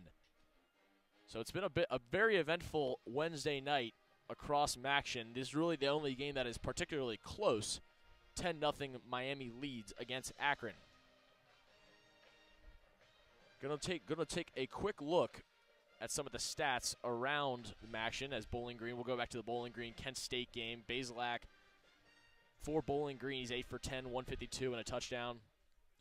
Altowski for Kent State, 11 for 17, 143. So really not a bad day for either quarterback at Kent State, but Bowling Green up big. They've just been able to dominate that game in all facets. Moving on to the Toledo Eastern Michigan game, Finn leading all passers. He's 9 for 11 for 191 and 3 touchdowns. So Toledo just dominating through the air, really have put on an absolute show as Eastern Michigan only 4 first downs the entire first half. Toledo 238 yards of total offense in the first half, and first half really not even close to being over with 10:32 left in the second, as we mentioned. Eastern Michigan only 69 total yards so far today. Moving back over to our game, Akron was able to get something going towards the end of the second half, or towards the end of the second quarter rather. Did not have a first down pretty early into the second quarter, but Miami was able to bend, not break towards the end of the half and not give up an Akron touchdown or any points for that matter. Akron has led the passing game really as Miami, we mentioned, quiet all day long. 64 yards for Akron receiving, 10 for Miami. It's been a good day for the RedHawks. We're going to take a break, our first break during the halftime show. You're listening to Miami football on Red Hawk Radio.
Welcome back to Yager Stadium, the site of tonight's Wednesday night midweek action matchup between the Miami RedHawks and the Akron Zips. It's 10-0 RedHawks lead as we are nearing the 11-minute mark at halftime here at Yager Stadium. A beautiful night in Oxford, Ohio, mid-70s, but the wind is becoming quite the factor up here as our papers are getting blown around at the top of Yager Stadium, so we're feeling the wind the most out of anybody. But really a great day for kicking as Graham Nicholson, his field goal attempt and his PAT attempt were both good. Graham Nicholson, we mentioned, one of the best kickers in the entire country, and punting, Miami's had a great day punting as well. Like we mentioned, Amos' fumble to start off the game was almost recovered by the Zips.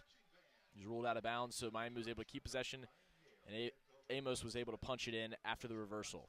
That's Amos' 6th touchdown of the year, leads all Miami rushers. Gaithings really had a great opening drive for Akron receiving the ball, as Undercuffler looked like he was going to lead Akron down the field and score, but Miami defense came up big, and Matt Sulopek read Undercuffler like a book, was able to pick him off and draw the first turnover of the game for either team.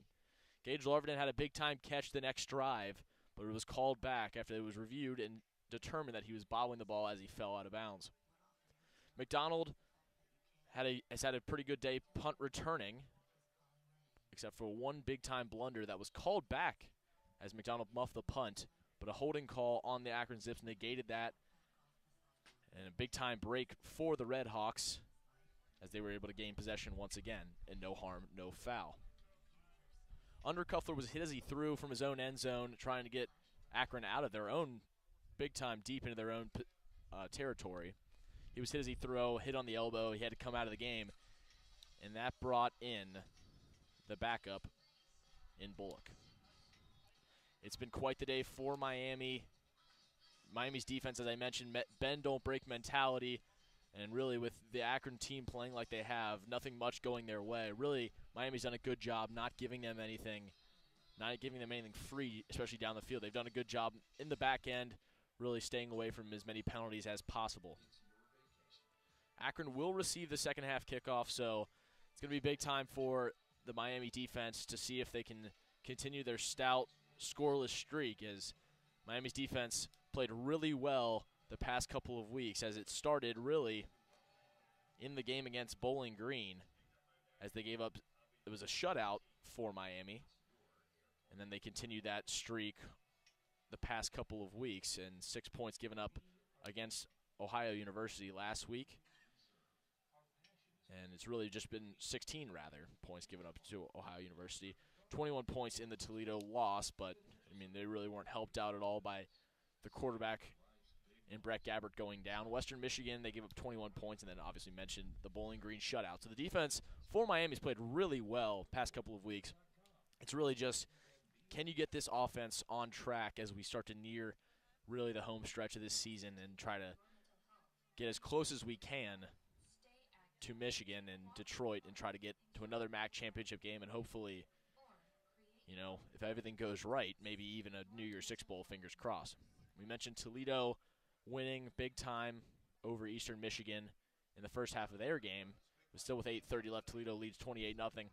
Toledo with a win will improve as they will clinch the MAC West, and they will give themselves a chance to be ranked next week, as they were 30th in the AP poll that just came out. They were receiving votes, the only MAC team even receiving votes this year. So Toledo with a win will give themselves an extra boost, and the way they're dominating Eastern Michigan right now, I wouldn't be surprised in the least to see them jump up a couple spots if teams go down ahead of them. Really, the question is, in our game, how will we see Avion Smith play in the second half of action? Really, Miami hasn't tried to throw the ball much, only 8 attempts on the day so far. Avion Smith with a QBR of 48.0, 37.5 completion rating. Not the best day for Avion Smith, only 10 yards through the air, but really has made up for it with his legs, 41 yards total. Rashad Amos, 65 yards total. So Miami with 116 total rushing yards, almost 100 more than Akron has. We're going to take our second break of the halftime. You're listening to RedHawks football on Red Hawk Radio.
Yager Stadium, the site of tonight's midweek action matchup between your Miami RedHawks and the Akron Zips. We're going to get into the coverage of the weekend games, as we mentioned, only 3 games tonight, 2 games last night, as Western Michigan was able to capture the victory cannon after defeating CMU in Kalamazoo last night. 38-28, Western Michigan keeps their bowl hopes alive at 4-6. Ball State versus NIU was the other game last night, and Ball State able to get a big win at NIU. 2017 was the score of that, and that really dampens NIU's bowl chances, and that brings them to 6 losses, so they're going to have to win out to secure a bowl bid.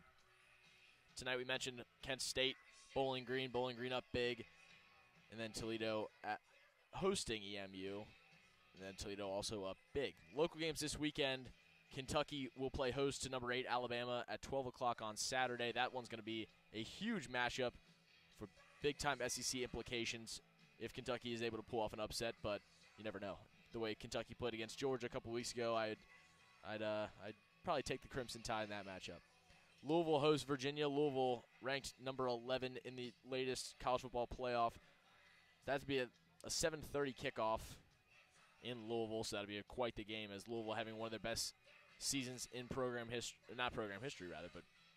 recent memory in program. Dayton, on the other hand, an FCS school, will host Marist at 1 o'clock on Saturday. And then finally, Cincinnati will travel to Houston, still looking to pick up their first Big 12 win. Winless in the Big 12 since the move last year. Miami defeated those Bearcats early in the year. They will take on Houston this Saturday at 7 o'clock. National games, Penn State will play host to Michigan. That'll be a big-time battle between 2 heavyweight Big Ten opponents. Missouri will also host Tennessee this weekend in a battle of 2 top 15 ranked teams. That'll be quite the game in Missouri. The nightcap this weekend on Saturday, where College Game Day, Georgia will host Ole Miss. Number 2 Georgia hosting number 7 Ole Miss, and we mentioned Jackson Dart versus Carson Beck. That'll be quite the game, and with an Ole Miss win, that really sets themselves up well to earn their first ever college football playoff bid. As number 7 in the country, they're not out of contention yet, but with a loss against Georgia, that would almost all but eliminate them. Let's look at our keys to the game that we mentioned in the pregame, see how well Miami has done with them. Guard the pass. We mentioned Akron is dead last in rushing offense, and they were playing a backup quarterback, now down to their 3rd-string quarterback, and Miami's done a really good job against the pass so far today with the pick. And Bullock and Undercuffler have combined for 64 yards combined through the air, and it was Salopek with the interception. So Miami really doing a good job. Feeding Rashad Amos, it was also another key to the ball game. Really didn't foresee Avion Smith having quite the effect on the game, rushing the ball as I thought he would. Amos, 65 yards on the day, 1 touchdown, so he's already well on his way to 100 yards on the game. Play discipline, Miami's done a really good job limiting penalties, limiting Akron free plays, and it's shown so far today in the 10-0 lead. Do what you're supposed to do. We mentioned that. Miami just going out and just taking care of business. The double-digit spread, that was pretty self-explanatory. Miami's just a better team. They had to come out and show it, and they've done it so far today. Really feels like they should be up a whole lot more than 10-0, but I know Coach Chuck Martin's definitely not complaining about a 10-0 lead at half. Get to 3rd and long. That really showed on the play that Undercuffler was hurt on. Miami was just able to absolutely pin back their ears and just go after the quarterback multiple times during the first half, and they were able to come up with either a sack or a rush throw that ended up falling incomplete. The play that Undercuffler was hurt on, Miami, it was ruled on the field that a fumble was recovered by Miami for a touchdown. It was later overruled, but Undercuffler still has not come back into the game. So that'll be a development to watch as we head into the second half. That'll do it for the halftime report on the Red Hawk Radio coverage of Miami University versus Akron. I'm Will Summers. Thank you for listening. Now we're going to send it back to the main play-by-play guys and Luke West Poley and Zach Rengers.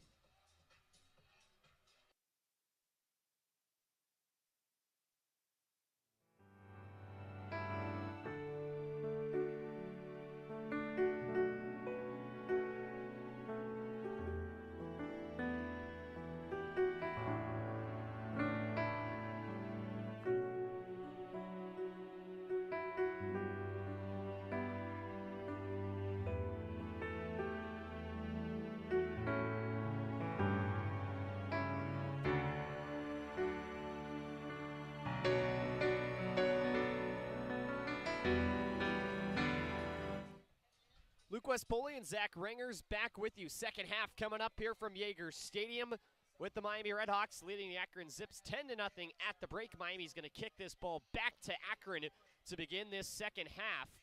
RedHawks in the gray alternate tribal uniforms with the white helmets, the Miami tribe ribbon work down the center of the helmet.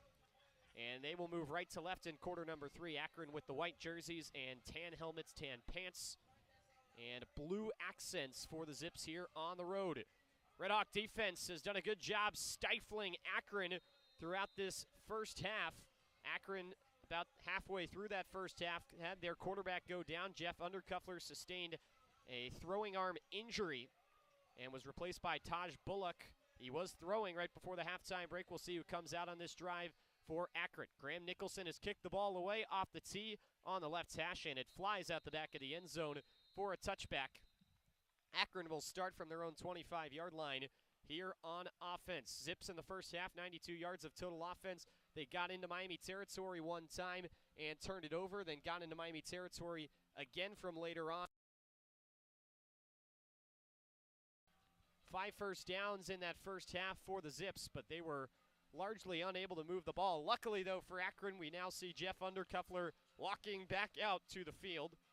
Had a wrap on his throwing arm, earlier when he was throwing prior to halftime when he just got out of the medical tent. Doesn't look like he's got anything on that right arm right now. Undercuffler from the gun, 2 receivers on the right, 1 on the left. Gets the snap and immediately throws near side. Pass is complete to Gaithings, and he is pushed backward and out of bounds at the 28-yard line. Quick 3-yard pickup, but good to see you get a quarterback back in the game. Easy pitch and catch on first down. Yeah, and that's great execution by both teams there. Undercuffler finds the right read, makes it simple on both him and his receiver, and then you seen McKee able to limit him to just 3 yards. You're playing soft coverage. You know you're going to get that on a comeback route, but you're just lucky to not give up the 10, 13, 15 yards on that play. 2nd and 7 on the right hash. Getting the snap. It's a fake run by Undercuffler. Throws on the far hash, and it's incomplete. He was looking for Gaithings again, but Gaithings was hand-fighting with his cornerback that was back there for Miami and was short of the ball. It dropped not even in the area. You seen McKee was in coverage, snapped off of the receiver there and made a diving effort at the ball, but didn't get close. Yeah, they were running a little pick route concept. It was 23, I believe, that was running towards the sideline for Akron, and he was supposed to essentially lock up McKee so that way his receiver was able to get free, but the throw was way too wide, and McKee almost had an interception there. 3rd down and 7 for Akron from the right hash. Undercuffler gets the snap. RedHawks rush 4. He's going to air this one deep down the field, and it's incomplete. A severely underthrown ball there by Jeff Undercuffler. He had his receiver, Bobby Golden, had burned the cornerback on the play that was back there for the RedHawks. It looked like Jaquez Warren, the safety, was back in coverage. Golden had a step, but as mentioned, that ball dropped about 5 yards short of where it needed to be. And Akron will have to punt this ball away here. It's 4th down, 43 seconds into the second half.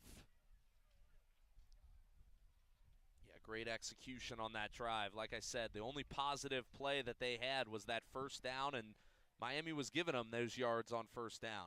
Jackson takes a high snap, sends a spinning kick back to the Miami end, and McDonald fields it, backpedaling in his own 25. Slips the initial tackle, gets across the 30 to the 34, and 5 Zips are there to meet him and put him on the ground. Jerron Griffin, the linebacker, coming up with the special teams stop, but about a 9-yard return from Cade. And most importantly, he holds on to the football after he had an early muff that got called back on a penalty. The RedHawks were fortunate, and now we will see the Miami offense and Avion Smith for the first time in the second half. Just over 100 yards in the first half for Miami offensively, but number of drives that started near midfield or past it, and they only got 10 points out of it, with the touchdown coming on the opening drive when they drove 75 yards down the field. 1st and 10 for the RedHawks from the left hash. 3 receivers right, nobody left. Smith gets the pistol snap, fakes the run, drops back to throw. Now he's got 2 men in his face. Flag comes in, and Smith is thrown down. C.J. Nunnally has been causing havoc all game long. He gets the sack for the Zips. The flag in the backfield is going to be holding on the offense here for Miami. The official's mic is not working, but It will be declined by the Zips, and that's a big loss on first down for the RedHawks, who will go back 14 yards, and it's second down and 24 now for Miami.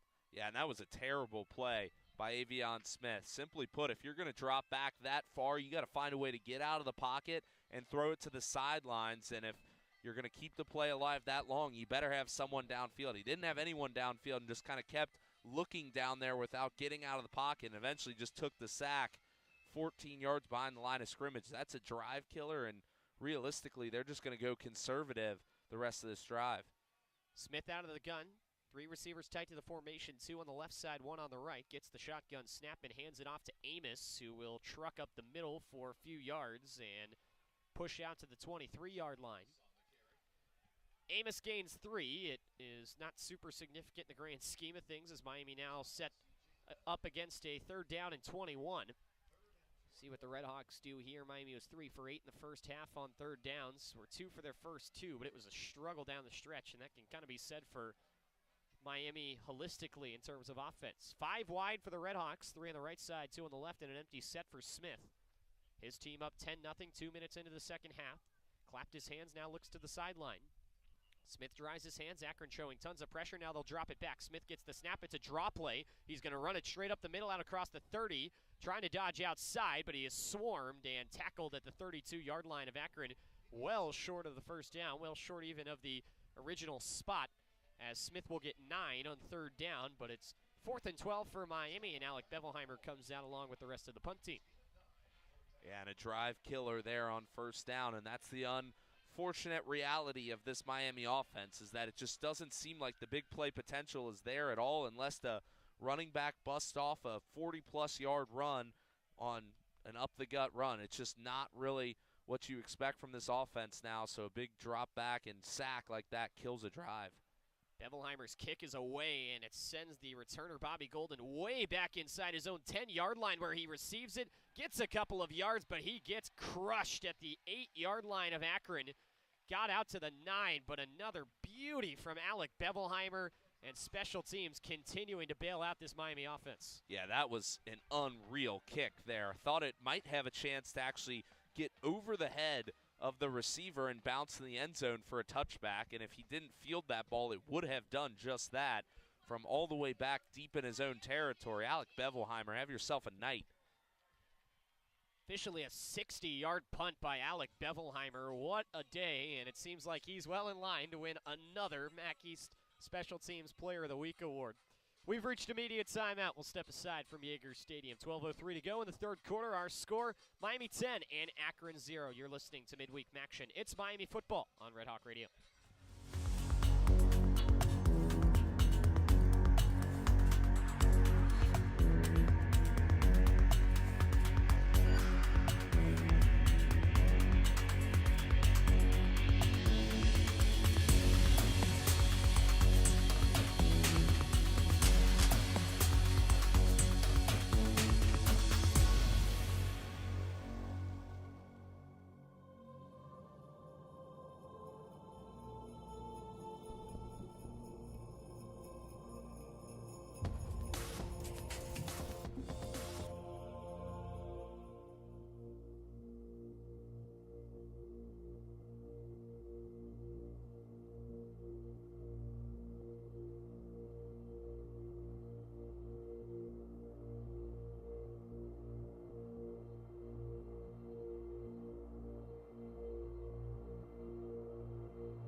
.12:03 to go, 3rd quarter. Luke West Poley and Zach Rengers with you on Red Hawk Radio. Will Summers alongside. He'll have the post game to wrap things up when this game comes to an end on this Wednesday night. Warm Wednesday night from Oxford. RedHawks leading the Akron Zips by a 10-0 score. Akron getting the ball back, but a theme for this Zips team has been bad field position, and that has been a great deal due to the Miami punter Alec Bevelheimer having another phenomenal game. Again, we talked about it earlier in this broadcast. Hard to believe that this guy was the backup and was going to be, again, coming into this year behind Dom Jobin, who also was excellent for the RedHawks last year. but Jobin had an injury that left him sidelined, and Bevelheimer has filled his shoes and then some this year's 60-yard punt to pin Akron at their own 9-yard line to start off this drive. And it's one of those things that's almost tough to talk about because you'd rather not have to use Alec Bevelheimer at all. But when he has had his number called this year, and in this game it's been a lot, he has answered the bell time and time again, and he has set up this defense to be so successful in this game like they have. Akron offense back out. Jeff Undercuffler in at quarterback for the second straight drive. 2 receivers on the right and 1 on the left. Undercuffler out of the gun. Gets the snap, fakes the handoff to Lingard. Pressure coming. He's going to throw it deep down the field. On the near side, it's complete outside the 25-yard line. Bobby Golden on the reception for Akron, the sophomore. He's got a couple of targets, but for Golden, that's his first catch. It goes for a gain of 18 on the crossing route, and it's a first down for Akron. Some breathing room out of their own end. Out of the gun under Cuffler. 2 receivers on the left, 1 on the right. Gets the snap, fakes the handoff. Quick throw to the far side is caught by Gathings, and he gets hit pretty well, but able to swim forward for some extra yardage there and get across the 30 out to the around 32, 33 area. Nice job there by Gathings. And so he will get, it looks like they'll give him 5 on first down. Second down and 5 now for the Zips. Yeah, and that's the perfect remedy to the good punting of Alec Bevelheimer. If you're able to pick up just about 15 on first down, deep in your own territory, and then another 5 on the next play, find yourself not in as bad a shape in terms of the field position. Out of the pistol, the handoff up the middle goes to Lingard, still fighting across the 40. He gets pushed to the 41. And it's another first down for Akron, 9-yard gain, tackled by Matt Salopek. Clock moves under 11 minutes to go in the third quarter. Akron offense on the move here at the Akron 41. Saw this on the opening drive for the Zips on offense back in the first half when they were really able to move the ball down the field efficiently, got near the red zone, but then Undercuffler throwing a pick to Matt Salopek, and that ended the drive, and the Zips came up scoreless in the first half. First down and 10 from the 41 from the shotgun. Belt high snap, and the throw comes to the near side. It is caught, but thrown out of bounds after a very short gain. That looked like it might have been a tight end there potentially for Akron. Somebody deep down the depth chart. That's Adrian Norton, who is not listed on the Akron 2 deep. Yassine McKee makes the stop. Gain of 3, second down and 7 for the Zips. Ball on the right hash, 2 receivers on the left and 1 on the right. Undercuffler walking up to his line, has some words for them, now looks to the sideline for a signal. Play clock at 10. Akron will change the formation. Bring the receiver on the right tighter to the line. Clapping the hands, Undercuffler gets the snap. Dropping back, he throws far side. It's a high throw, but it's complete. Out across midfield and past the sticks for a first down. Drake Anderson on the catch for Akron. Or rather, Adrian Norton on the catch for the Zips. Ty Wise makes the tackle, but a gain there of 7 yards gives Akron the first down, and they'll actually mark it at the Miami 48. So Zips into plus territory here. 9 minutes to go, third quarter. Akron down 10-0. Train is moving forward. 1 receiver on the right side, 2 on the left. Undercuffler gets the snap. This is a handoff and some room to run up the middle before being met. Lingard out to the 45, down to the 44, and he is brought down there. Lingard now with 7 attempts, 38 yards on the ground. Ty Wise making the tackle, second down and 6 following the gain of 4. And now here's the bend but don't break time. We've seen them do it so well this year, finding ways to get off the field. They got to do the same here. Undercuffler gets the snap, quick throw to the near side. It is caught near the first down marker. Josiah Gathings will be marked a yard short at the 39. That was a tight window, and it was tough to see if he held onto that football next to the ground, but they'll say he got it. It's a gain of 5, and it's third down and 1 for the Zips. Akron has not been efficient on third down today. They're 1 for 7, but they have owned the line of scrimmage on this drive. Yeah, and they coming into this game, it was Daniel George, the fifth-year senior, that was their top receiver. Today it has clearly been Josiah Gathings. He has 8 today, and he has another nice reception there on second down. From the pistol. Undercuffler gets the snap, fakes the handoff underneath. Now will chuck it through the middle. Is it intercepted? What's the call? It may be an incomplete pass, and that looks like that is the call. As the RedHawks got some pressure home. If Undercuffler handed that ball off, Lingard would have gotten blown up. Miami really had their bases covered well as they had Lingard covered. They had pressure on the quarterback to force Undercuffler to throw that ball, and then he tried to dump it off to Daniel George. He was covered as well. And now it's 4th down and 1. Akron's going to keep the offense on the field here, but we've got some whistles and a stoppage and thinking maybe are they going to review this? The game clock never stopped. They kept it rolling, so you're going to have to put some more time back on the clock. So they are indeed going to put it up to 7:35 to go in the third quarter. 10-0 Miami leads over Akron, and the Zips will go for it here on 4th down. They've turned it over once. That, though, was on a 4th and 13. This a little closer. 4th down and 1 from the Miami 39. 3 receivers on the left side, nobody out right. Undercuffler in the pistol. Gets the snap. He hands it off. Pressure in the backfield, and the ball carrier, Lingard, is dropped behind the line. Lingard with nowhere to go. He gets swallowed up. It's a loss of 1 back to the 40, and for the second time, Akron coughs it up on downs.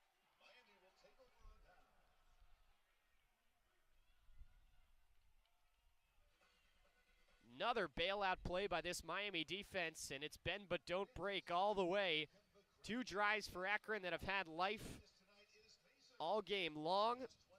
They have bookended the game so far. Their first drive on offense and the most recent one. The common theme, though, between every drive for Akron, they have not scored. 7:29 to go in the third quarter, and it remains Miami 10 and Akron nothing. RedHawks set to get the ball back here from their own 40-yard line.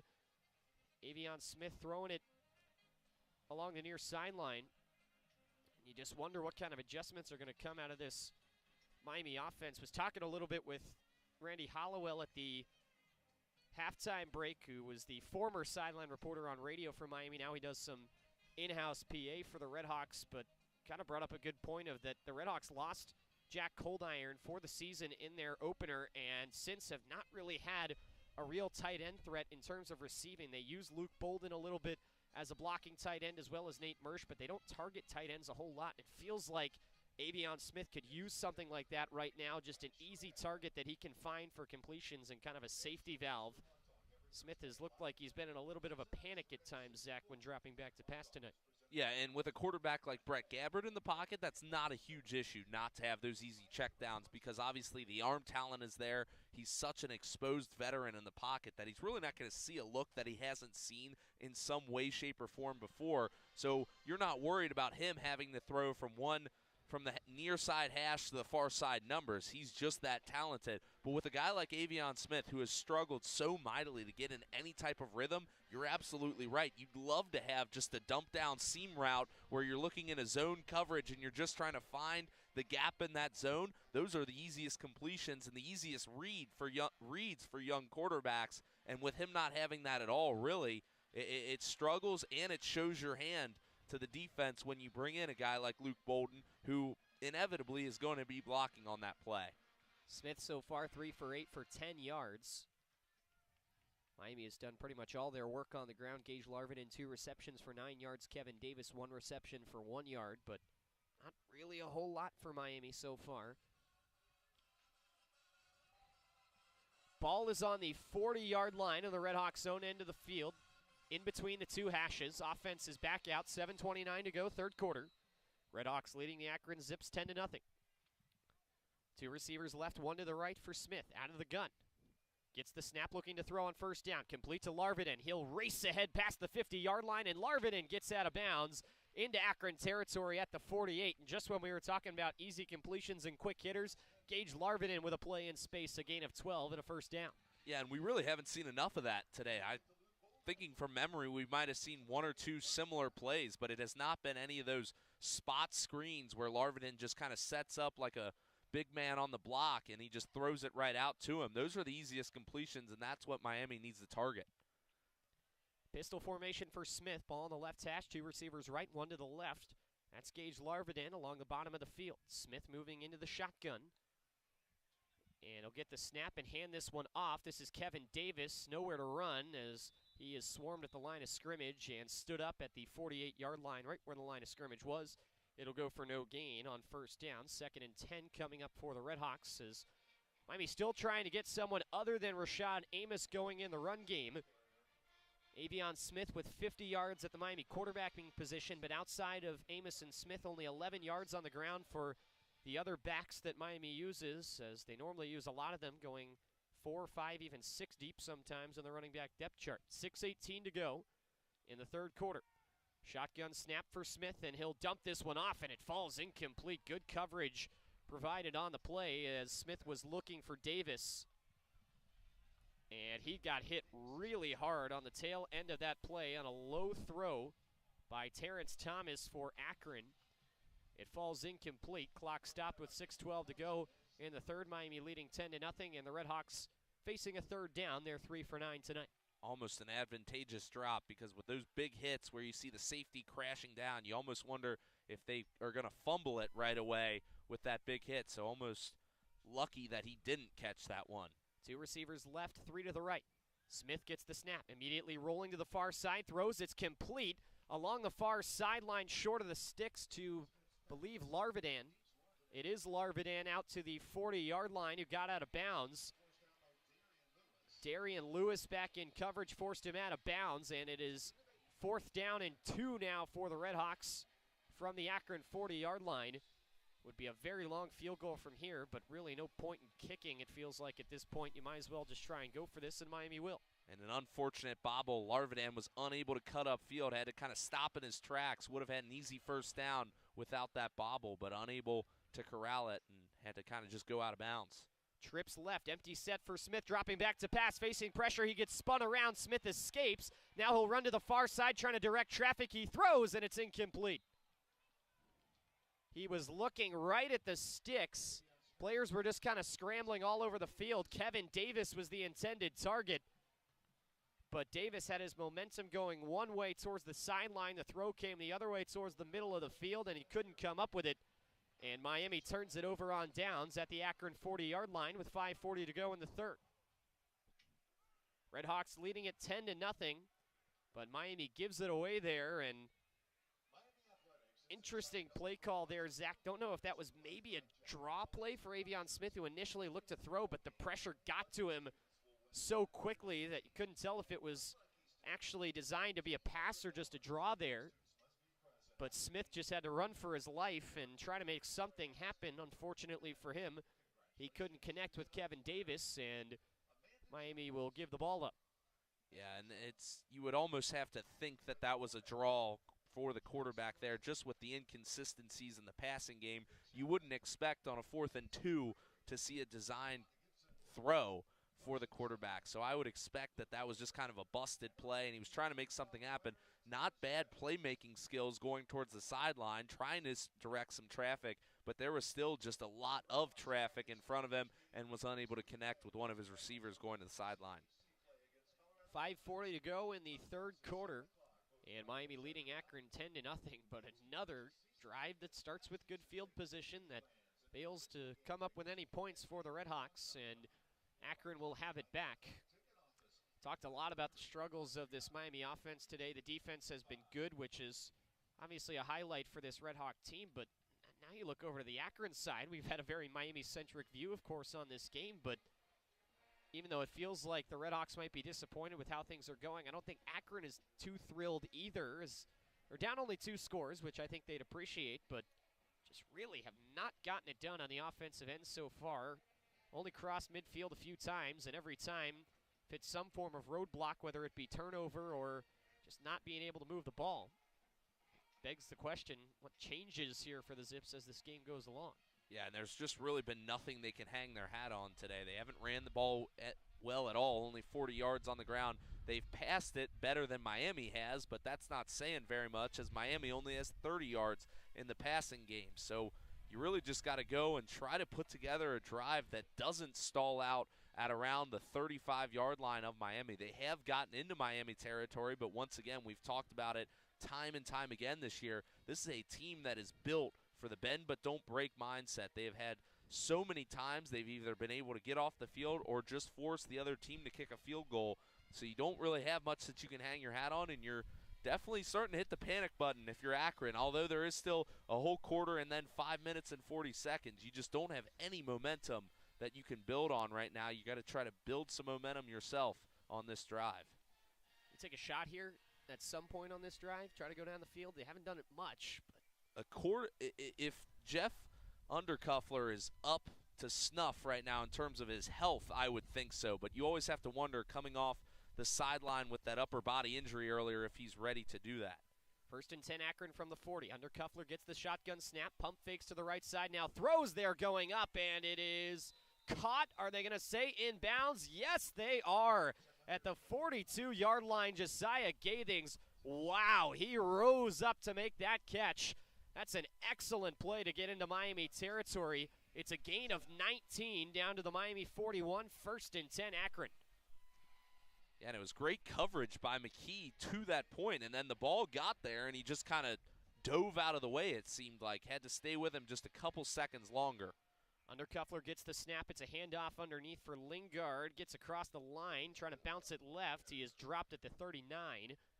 Gain of 2 on 1st down for the Zips. 2nd down and 8. Luke, you posed the question, do you take a shot? And they did there. I guess that answers the question, is if Undercuffler is ready to go in terms of his upper body injury. It doesn't seem like he has any restrictions, as that was a high and long throw that was put right on the money for his receiver. 2nd down and 8 from the middle of the field on the 39-yard line of Miami. Undercuffler from the gun, 1 receiver right, 2 left. Gets the snap. RedHawks rush 4. Throw to the far side is complete. Out to the 35-yard line. And no further. The forward progress was stopped for Adrian Norton, who got hit in the backside numbers pretty hard after catching that football, but he holds on. Gain of 4 on 2nd down. 3rd down and 4 coming up for the Zips. 4:20 to go, 3rd quarter. Akron trailing 10-0 to Miami. Knocking on the door of field goal range, but would still need about another 10 yards, and that would mean they'd have to convert this if they wanted some points. Ball on the 35 from the left hash. Out of the gun, Undercuffler's got 2 receivers to the right and 2 to the left. Now motioning a receiver from left to right into the slot. That's Caleb Anderson. Gets the snap belt high. Will check it down onto the far side for his running back, who gets torn down. Lingard gets a yard, but nothing more outside the numbers. And Akron's got another decision to make here. They've gone for it on 4th down twice around this area of the field and are faced with a round of 4th and 3, 4th and 4, and we've got a Zip slow to get up on the far side of the field. We'll get an injury timeout with 3:46 to go in the 3rd. Yeah, and that was a great tackle there, in-space tackling. We haven't seen too much of it by this Miami team this year, mainly because they swarm the ball together so well. This is a linebacking core that really flies around the field, so you don't really see too many shoestring tackles by cornerbacks, but on the times that they have needed them this year, they've made them, because that was a play against Lingard that if they didn't make that tackle, he was probably going to take it inside the red zone, if not score it, because there were a few RedHawks that would have been able to grab him after that. So a great tackle, shoestring tackle out in the flats, and able to bring up 4th down once again. Akron has gone for 2 4th downs. They've been on the 2 extremes, 1 a 4th and 13, 1 a 4th and 1. First time throwing an incomplete pass. The second time, a run to Lingard that got stopped in the backfield. Akron going to go for it again here. 4th and 4 from the 35-yard line of Miami. Ball on the left hash. Undercuffler out of the shotgun. 2 receivers tight to the formation on the left. 2 split out wide to the right. Gets the snap. RedHawks rush 4. Undercuffler backing up, looking to throw. He checks it down for Lingard. He's hit short of the sticks, trying to fight for extra yardage. I do not think he got there as 2 RedHawks arrive in reinforcement, and he is brought down. Matt Salopek with another huge defensive play for the RedHawks. And it's a yard short for Lingard of the line to gain. Miami gets it on downs for the 3rd time with just over 3 minutes to go. Clock continuing to run following that turnover, so they'll have to put some more time back on it.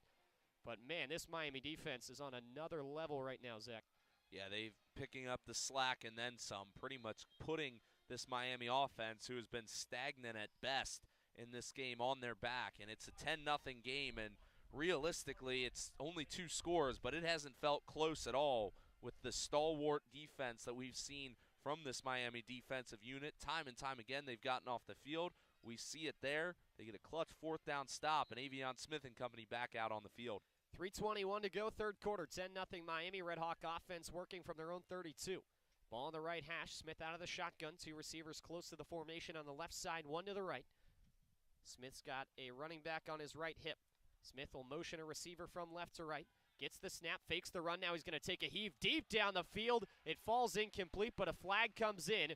Reggie Virgil was the receiver that got motion from left to right for Miami. He got jammed way down the field and took a spill, and that ball dropped without anyone in the area, but Virgil would have been there had he been up, and this is going to be a pass interference call on Akron. So it's a 15-yard penalty from the spot. Judson Talandier for the Zips was back in coverage, the redshirt senior.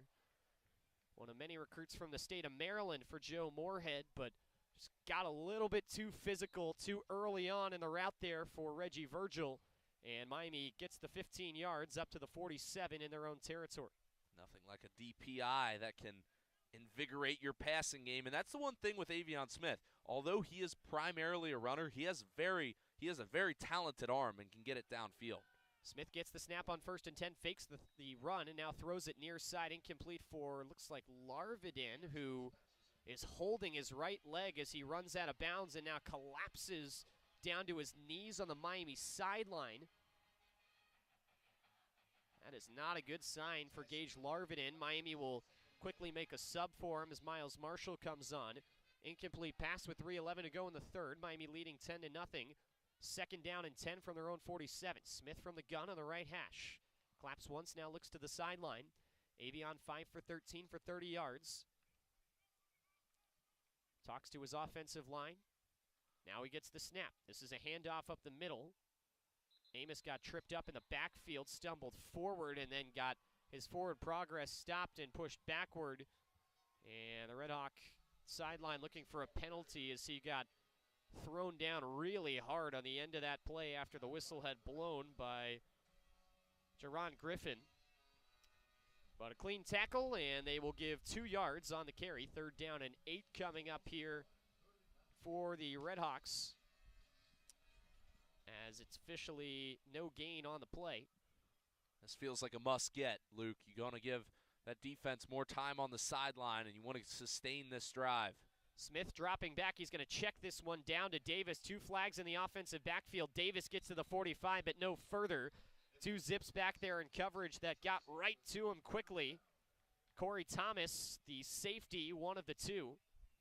But 2 flags in the offensive backfield. Interested to see what Joe Moorhead elects to do here. Oh, and it's personal foul for roughing the passer on Akron. It looked like it was going to be offensive holding because Smith looked like he had some extra time bought for him there in the backfield, but a late hit comes in, and we get to see a replay of it, and oh man, that's a tough one to swallow, I think, if you're the Zips, as it will move Miami into Akron territory down to the 30-yard line, and this drive continues to get gifted more yardage if you're Miami. Yeah, and if you're the Zips on the sideline, you're shooting yourself in the foot. 2 penalties that have been pretty much all the yards Miami has gotten, and now they're knocking on the door of the red zone, and they really haven't had to move the ball at all. 1 receiver either side for Avion Smith, who's in the pistol formation. He will get the snap, fake the handoff to Amos, now dropping back. He's going to loft this one into the corner of the end zone, and it's just overthrown, incomplete. It was a decent-looking ball going through the air for the RedHawks. Avion was looking for Javon Tracy, who he's targeted once tonight but does not have a catch. But it goes just a hair long, and it's incomplete. 1:55, I should say, under 2 minutes to play now in the third quarter. Miami leading 10-0. 2nd and 10 from the Akron 30. 1 receiver on the left, 2 on the right for Smith. Out of the shotgun, ball on the left hash. Miami in field goal range. For Graham Nicholson, whose season long is 52. Amos the back on Smith's right. Smith claps, gets the snap. It's a handoff to Amos. He'll bounce it outside and get outside the numbers, inside the 30. Still going inside the 10. There goes Amos, and he's into the end zone for a Miami touchdown. Rashad Amos putting the drive on his back. It's a 30-yard score for the transfer from South Carolina, weaving through the traffic after he got through the line of scrimmage. And with 1:47 to go, Amos into the end zone for the second time in this game. It's 16-0 Miami pending PAT. Yeah, and we got to give a shout-out on that one. Great block by Miles Marshall. Set up the secondary look on that run. Was able to pancake his defender, and that really cleared up a lot of space for Amos. Extra point is blocked, and it's scooped up by the Zips. We'll see if they try to take this the other way outside the 30. It's Nicholson that comes back and makes the tackle. But the extra point will not go, and that's an unfortunate way to lose the streak if you're Graham Nicholson. Not his fault on the PAT, but it gets blocked.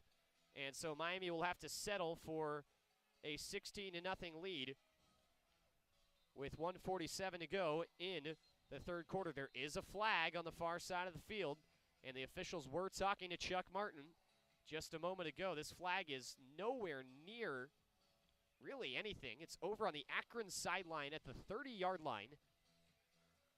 I saw Chuck Martin go straight back to Miles Marshall, and there was a lot of conversation of Miles Marshall and the guy he was blocking on that touchdown play. So we'll see what this call is.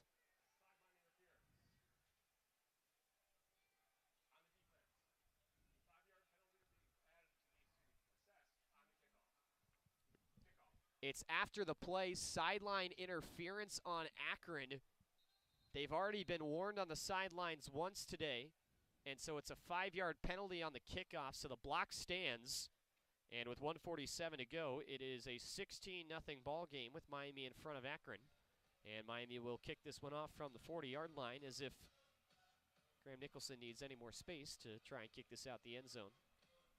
Maybe with 5 yards, you try to pooch this short potentially and try to cover. They've been so good in coverage this year that it wouldn't surprise me. He was looking at the sidelines, pointing towards where he was going to kick it. So have to wonder if maybe he's thinking about that pooch as well. But plenty of power on that leg. Nicholson running ahead, and he will kick a line driver that is out the back of the end zone, so it won't matter. So Graham Nicholson mentioned he certainly doesn't need any extra distance to kick it out the end zone, and I'm sure the frustration from that block kick probably only added to the power behind that one. But Akron takes over from the 25-yard line.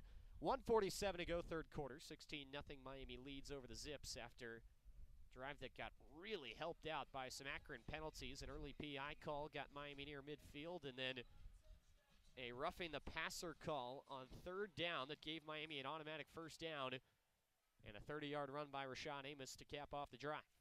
Akron offense back out on the field. Under Cuffler from the gun, two receivers on both sides. Gets the snap, hands it off underneath, and up the left side of the field for a pickup of 3, Lorenzo Lingard, who has had most of the carries for Akron today.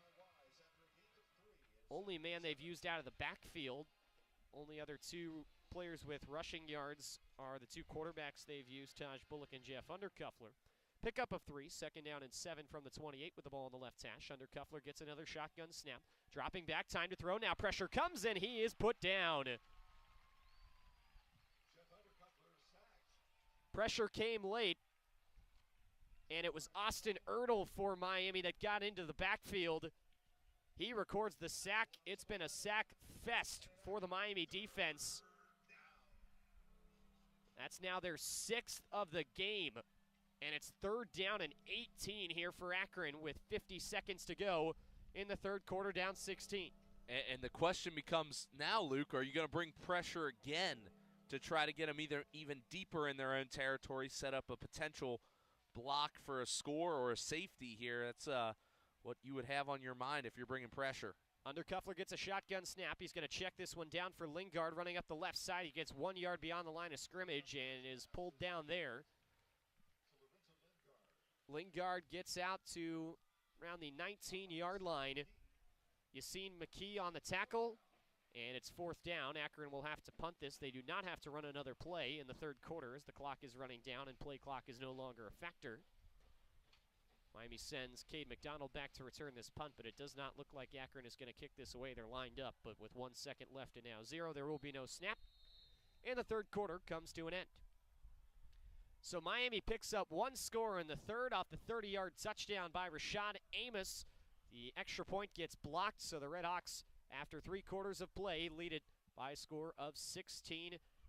Miami set to get the ball back when we come back here from Yager Stadium. You're listening to Midweek Action Miami Football here on Red Hawk Radio.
To the 4th quarter we go here from Yager Stadium. Luke West Poley and Zach Rengers with you. Will Summers also alongside. He's got our post-game show coming up after this one.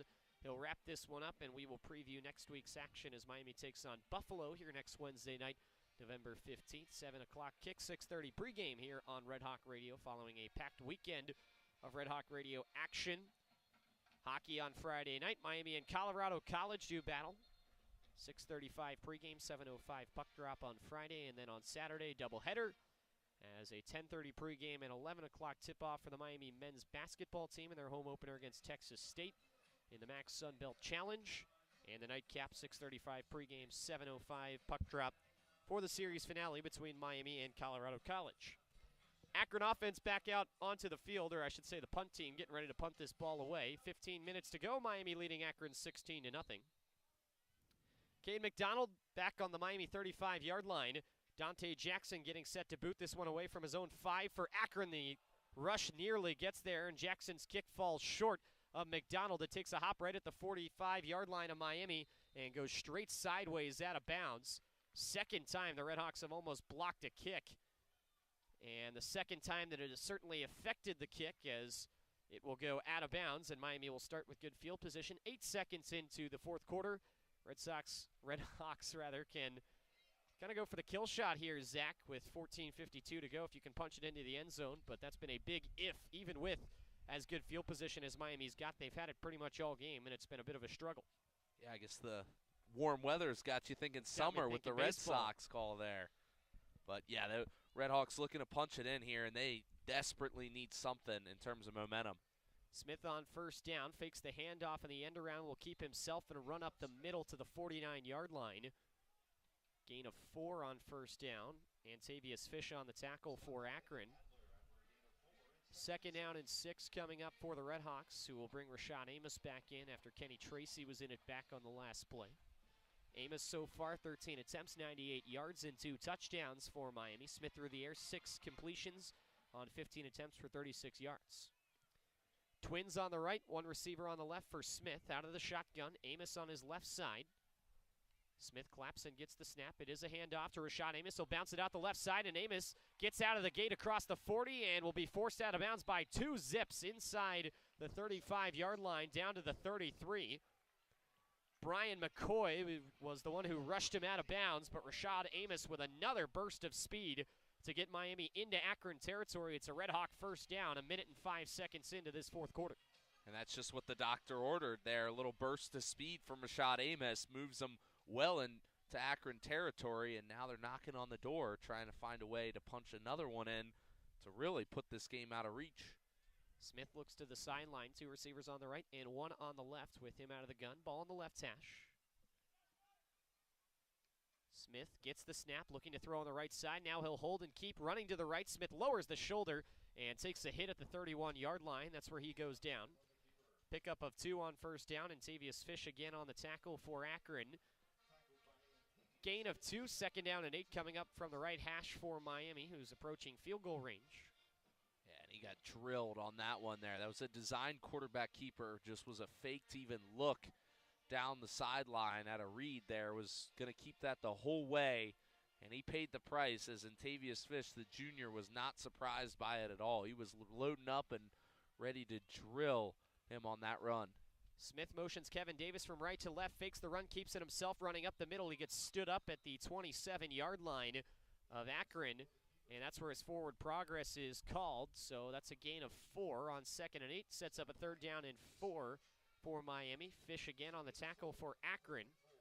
Miami working the clock a little bit here. 12:31 and counting to go in the fourth quarter. Miami up 16-0. This is a RedHawk team that's seen Akron a few times in midweek play over the last few years. They have not had too many issues with an Akron team that's routinely finished near the bottom of the MAC. Akron trying to build under second-year head coach Joe Moorhead, former SEC head coach at Mississippi State, Power 5 coordinator in both the Pac-12 and the Big Ten. Third down and 4 for Miami. Swing comes out wide, caught by Kevin Davis. He races across the 20-yard line into the red zone before he gets pushed out of bounds. And that's a gain of about 9-10 yards there for Kevin Davis on third down and 4. Enough for the first down, and Miami's into the red zone. We've got a defensive lineman that's down up the middle for Akron. That's Brian McCoy, actually, the Will linebacker, who was down in the middle of the field. And so he will get some medical attention. 11:52 to go, clock stopped. And so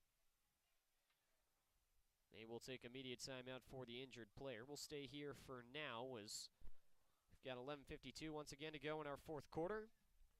And very interesting, Zach. I know that, Miami was maybe hoping they could get more out of this game than just winning, as they're trying to develop Avion Smith and the offense to get into that rhythm, and maybe they haven't necessarily had that tonight, but just kind of looking at this from a game standpoint, you got 11:52 of gameplay left in front of you. You're up 16. You're about to score again, but this looks like it's pretty well set up for Miami last week. Avion Smith really proving that he could eat up clock when he was leading this offense, and it's kind of the position you're in right now.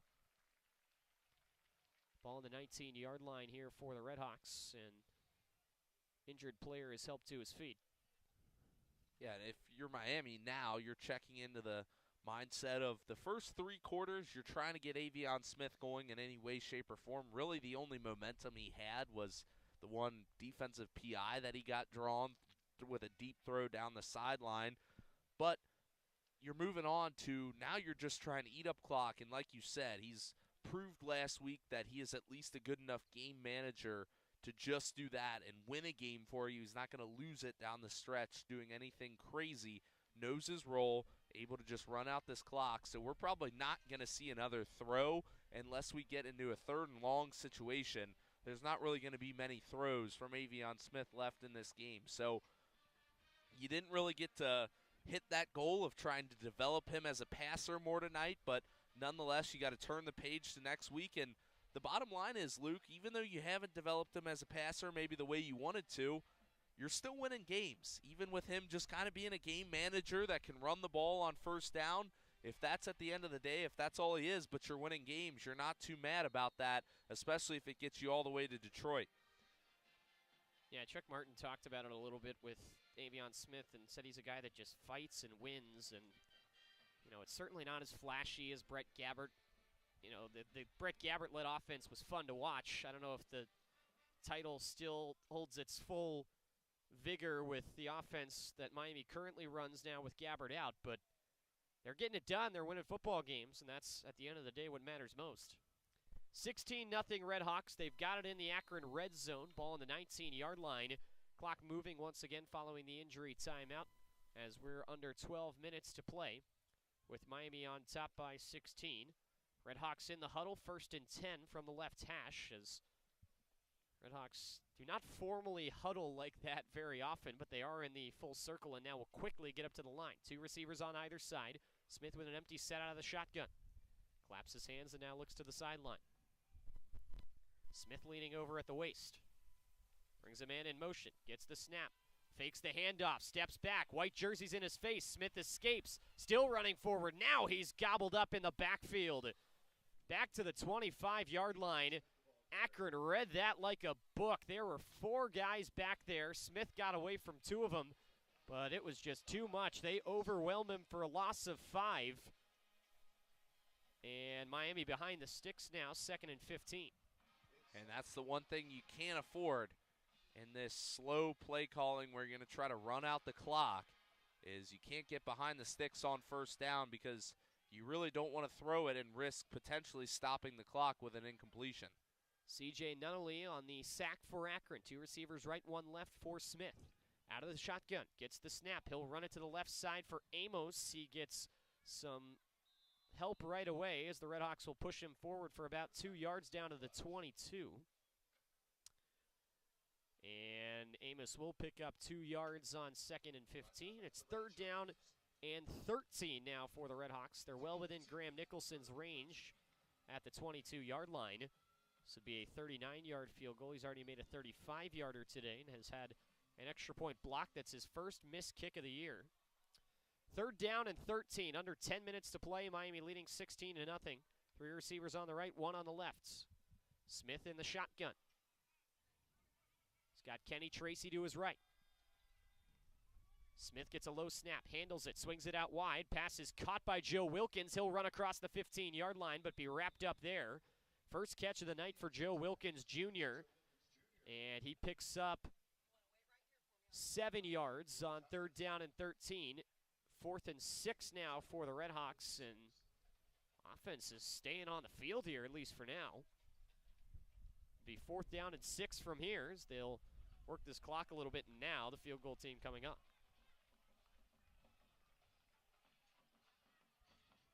So Miami will rush the field goal team out. Graham Nicholson kicking from the right hash. Wind in his face, kicking into the open end of the stadium. This is a 32-yard attempt with the ball on the right hash. Bevelheimer the hold. Hold is down. The kick is up. It's got plenty of leg, and it is good as Nicholson splits the uprights for his 2nd field goal of the night. 32-yarder from Graham Nicholson has Miami on top 19-0 with 8:55 to go here in the 4th quarter. Does Akron have that same 4th quarter magic in the works they had last week against Kent State? Only time will tell, and we'll see when we come back. Return to Yager Stadium next. Stay with us. You're listening to Miami Football on Red Hawk Radio.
With 8:55 to go in the fourth quarter, it's Miami 19 and Akron 0. Luke West Poley and Zach Rengers with you on this Wednesday night midweek action here in the month of November from Oxford. Always a fun time of year. Get some national TV exposure for the RedHawks as they take on the Zips.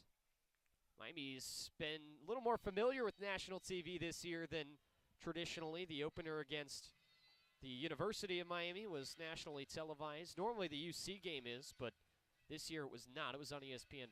But the RedHawks have already had 2 Saturday conference games nationally televised. The game against Toledo was on the ESPN networks, and they were on CBS Sports Network last time out against Ohio. But that's what happens when you win games. Miami 7-2, looking to continue to march towards Detroit. If the RedHawks can hold on here and win next Wednesday, that game against Ball State will not matter for standings purposes. They're headed to the MAC championship.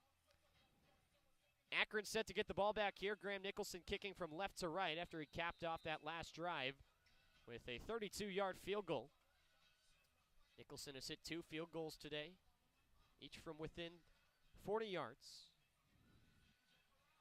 Akron offense has struggled. They've had 2 quarterbacks due to injury. They're back to their starter, Jeff Undercuffler, but still trying to move the ball.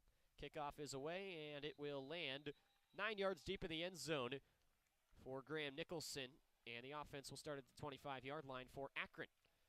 All right, Zach, you talked about panic button earlier on. If it wasn't pressed a couple of drives ago, it certainly is now. 9 minutes to go. This Akron team scored 21 unanswered in the fourth quarter last week against Kent State. They're going to need to do it again here tonight. Yeah, they're going to have to put 2 drives together, and they're going to have to do it quick. You can't use more than 3 minutes realistically on this drive because you know Miami's just going to run it when they get the ball back. So you can afford about 2 minutes for them on their drive. So you burn 3 minutes off this 9-minute clock. That would give you enough to maybe have another drive, So you're really hitting the panic button here. Undercuffler on first down, throws far side, pass is complete to his check down. That was Lingard. He gets about 2 yards before he is met, and his forward progress is stopped. Flag in the offensive backfield came in. Holding on the offense, it's on Ronan Chambers, the junior right tackle from Olmsted Township up in the Cleveland area, up in the Akron area, I should say, in the context of this game. That'll push him back 10 yards. Akron moves back to their own 15. First down and 20 from there. 8:46 to go, 19-0, the RedHawks leading. Will Summers has our postgame coming up after this. Zach and I will join him as we wrap this one up and preview next week against Buffalo. 5 wide for the Zips, 3 to the left, 2 to the right. Undercuffler gets a low snap. Dropping back to throw, has time. He'll check it down. Pass is complete, running across the middle of the field in between the left hash and numbers. The completion went to Miles Walker there. The backup wide receiver. He picked up a nice chunk of that yardage they lost back. He gets 9 out to the 24 before Ty Wise took him down. Second down and 11 coming up for the Zips, who are still behind the sticks. 8:07 and counting to go here, fourth quarter. 2 receivers on the left and 1 on the right. Undercuffler in the shotgun. He's got Lingard to his left. Undercuffler gets the snap. RedHawks rush 4. Undercuffler stepping up in the pocket, tried to throw a bullet over the middle. It's batted down, incomplete. And it will be third down. Austin Ertl looks like he got a paw on that football for the RedHawks, and it's third down and 11 for Akron with 7:54 to go in the game, down 19-0.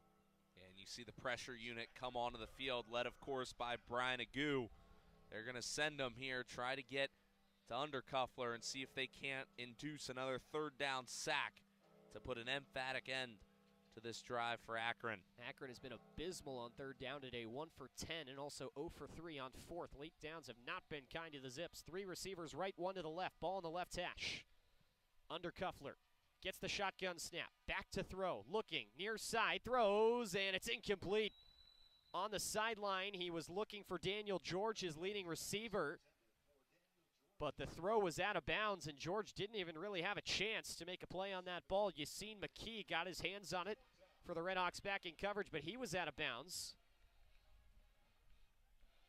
And wow, Akron's going to punt here with 7:49 to go, and Cade McDonald will be back to receive, and Not much time left in this football game. This might be it for the Zips. Yeah, and you're down 3, but Miami just forcing their hand. They've had such an abysmal drive on offense. You don't feel good about getting that 4th down, so you might as well just punt it. Jackson kicks it away. McDonald has it at his own 36-yard line, and he called for a fair catch early on there. I'm sure that was a special word from Chuck Martin. On the sideline. Probably gave him a stern talking to, saying something along the lines of, don't even think about trying to return this ball. And so the RedHawks will start from the 36. McDonald had one muff punt earlier on that got wiped off the board after a holding penalty on the Zips punting unit brought it back. And that was really a game-changing play, Zach. It was a very tough call, like holdings often tend to be. But at the time, the RedHawks were only up 10-0. And Akron would have taken over there from inside the red zone. That was the other thing, too. It was not that it was just a muff punt. Yeah, it was the fact that it muffed off of him and then bounced back about 10 yards behind him. It was a rather weird bounce considering the circumstances, but nonetheless, it bounced back and they fell on it, and they had advanced the ball from where he muffed it about 10 yards in terms of the field position that they would have taken over. So nonetheless, it was a very, very advantageous call that was called back, and Miami was able to get new life on that drive. One caveat of that is that red zone defense has been one of many, many, many strong suits for Miami. Opponents are less than 50% on the year scoring touchdowns on this Miami defense when entering the red zone. But you never want to give the ball away at that area of the field. That would have changed the game, certainly. We're now, probably a little over 30 minutes later, and Akron still has not scored. That would have at least gotten him a field goal and gotten him within a touchdown. Maybe could have changed the game at that point. Who knows? But instead, we are here. 7:43 to go, fourth quarter. Miami's got the football back. Both teams still with all 3 timeouts. Miami leading 19-0 over Akron. RedHawks are back here next week. 7 o'clock kick time, same as tonight, as they will take on the Bulls from Buffalo, and a must-win game for the RedHawks. It feels like they could potentially make the MAC championship game with a loss in that game if they got some help from some other results around the league, but I think the RedHawks would much prefer to just take care of business against a Buffalo team that they will in all likelihood be favored to beat next week. Yeah, absolutely. We kind of talked about it off air well earlier in this season of you really don't want to play the need help game with how you've played this year to this point. You kind of just want to take care of business and find a way to close out this season yourself and punch your own ticket to the MAC championship. A lot of stuff still on the line for Miami. You're thinking maybe MAC championship, maybe 10-win season, but got to take it a week at a time. RedHawks trying to finish it out here against Akron. 7:43 to go, fourth quarter, 19-0 Miami. RedHawks have it 1st and 10 from their own 36. Smith out of the shotgun. He's got a tight end offset on the right side of the line. One receiver on the right, 2 on the left. Kenny Tracy is the back, shifting from right to left of the quarterback, and he gets the call on 1st down. Shuffles his feet in the backfield now, runs through a huge hole in the line, out across the 40, down to the 45-yard line. Nice burst of speed from Kenny Tracy. He picks up 9 yards. That equals his total for the game up to that point on 3 carries. 2nd down and 1 coming up for the RedHawks, who will run this play clock down. Yeah, and that's exactly what you wanted to see if you're Chuck Martin and this coaching staff. As you get really close to the sticks on 1st down, you can take as much time as you really want to. You could run this down all the way to 1, and you'd still feel comfortable just running it up the gut to possibly get 1 yard and get a 1st down. Smith still out of the shotgun. Tracy still the back on his right. And Tracy gets the handoff on 2nd and 1 up the middle. He got maybe enough. Akron saying they have the football. Did that get punched out? It did. It's a turnover as Kenny Tracy fumbled it. Akron recovers on the Miami 47. And hold on now with just a little under 7 minutes to play. You wonder why you punt. Maybe that's why the RedHawks turn it over for the first time in this game, and Akron will take over in Miami territory.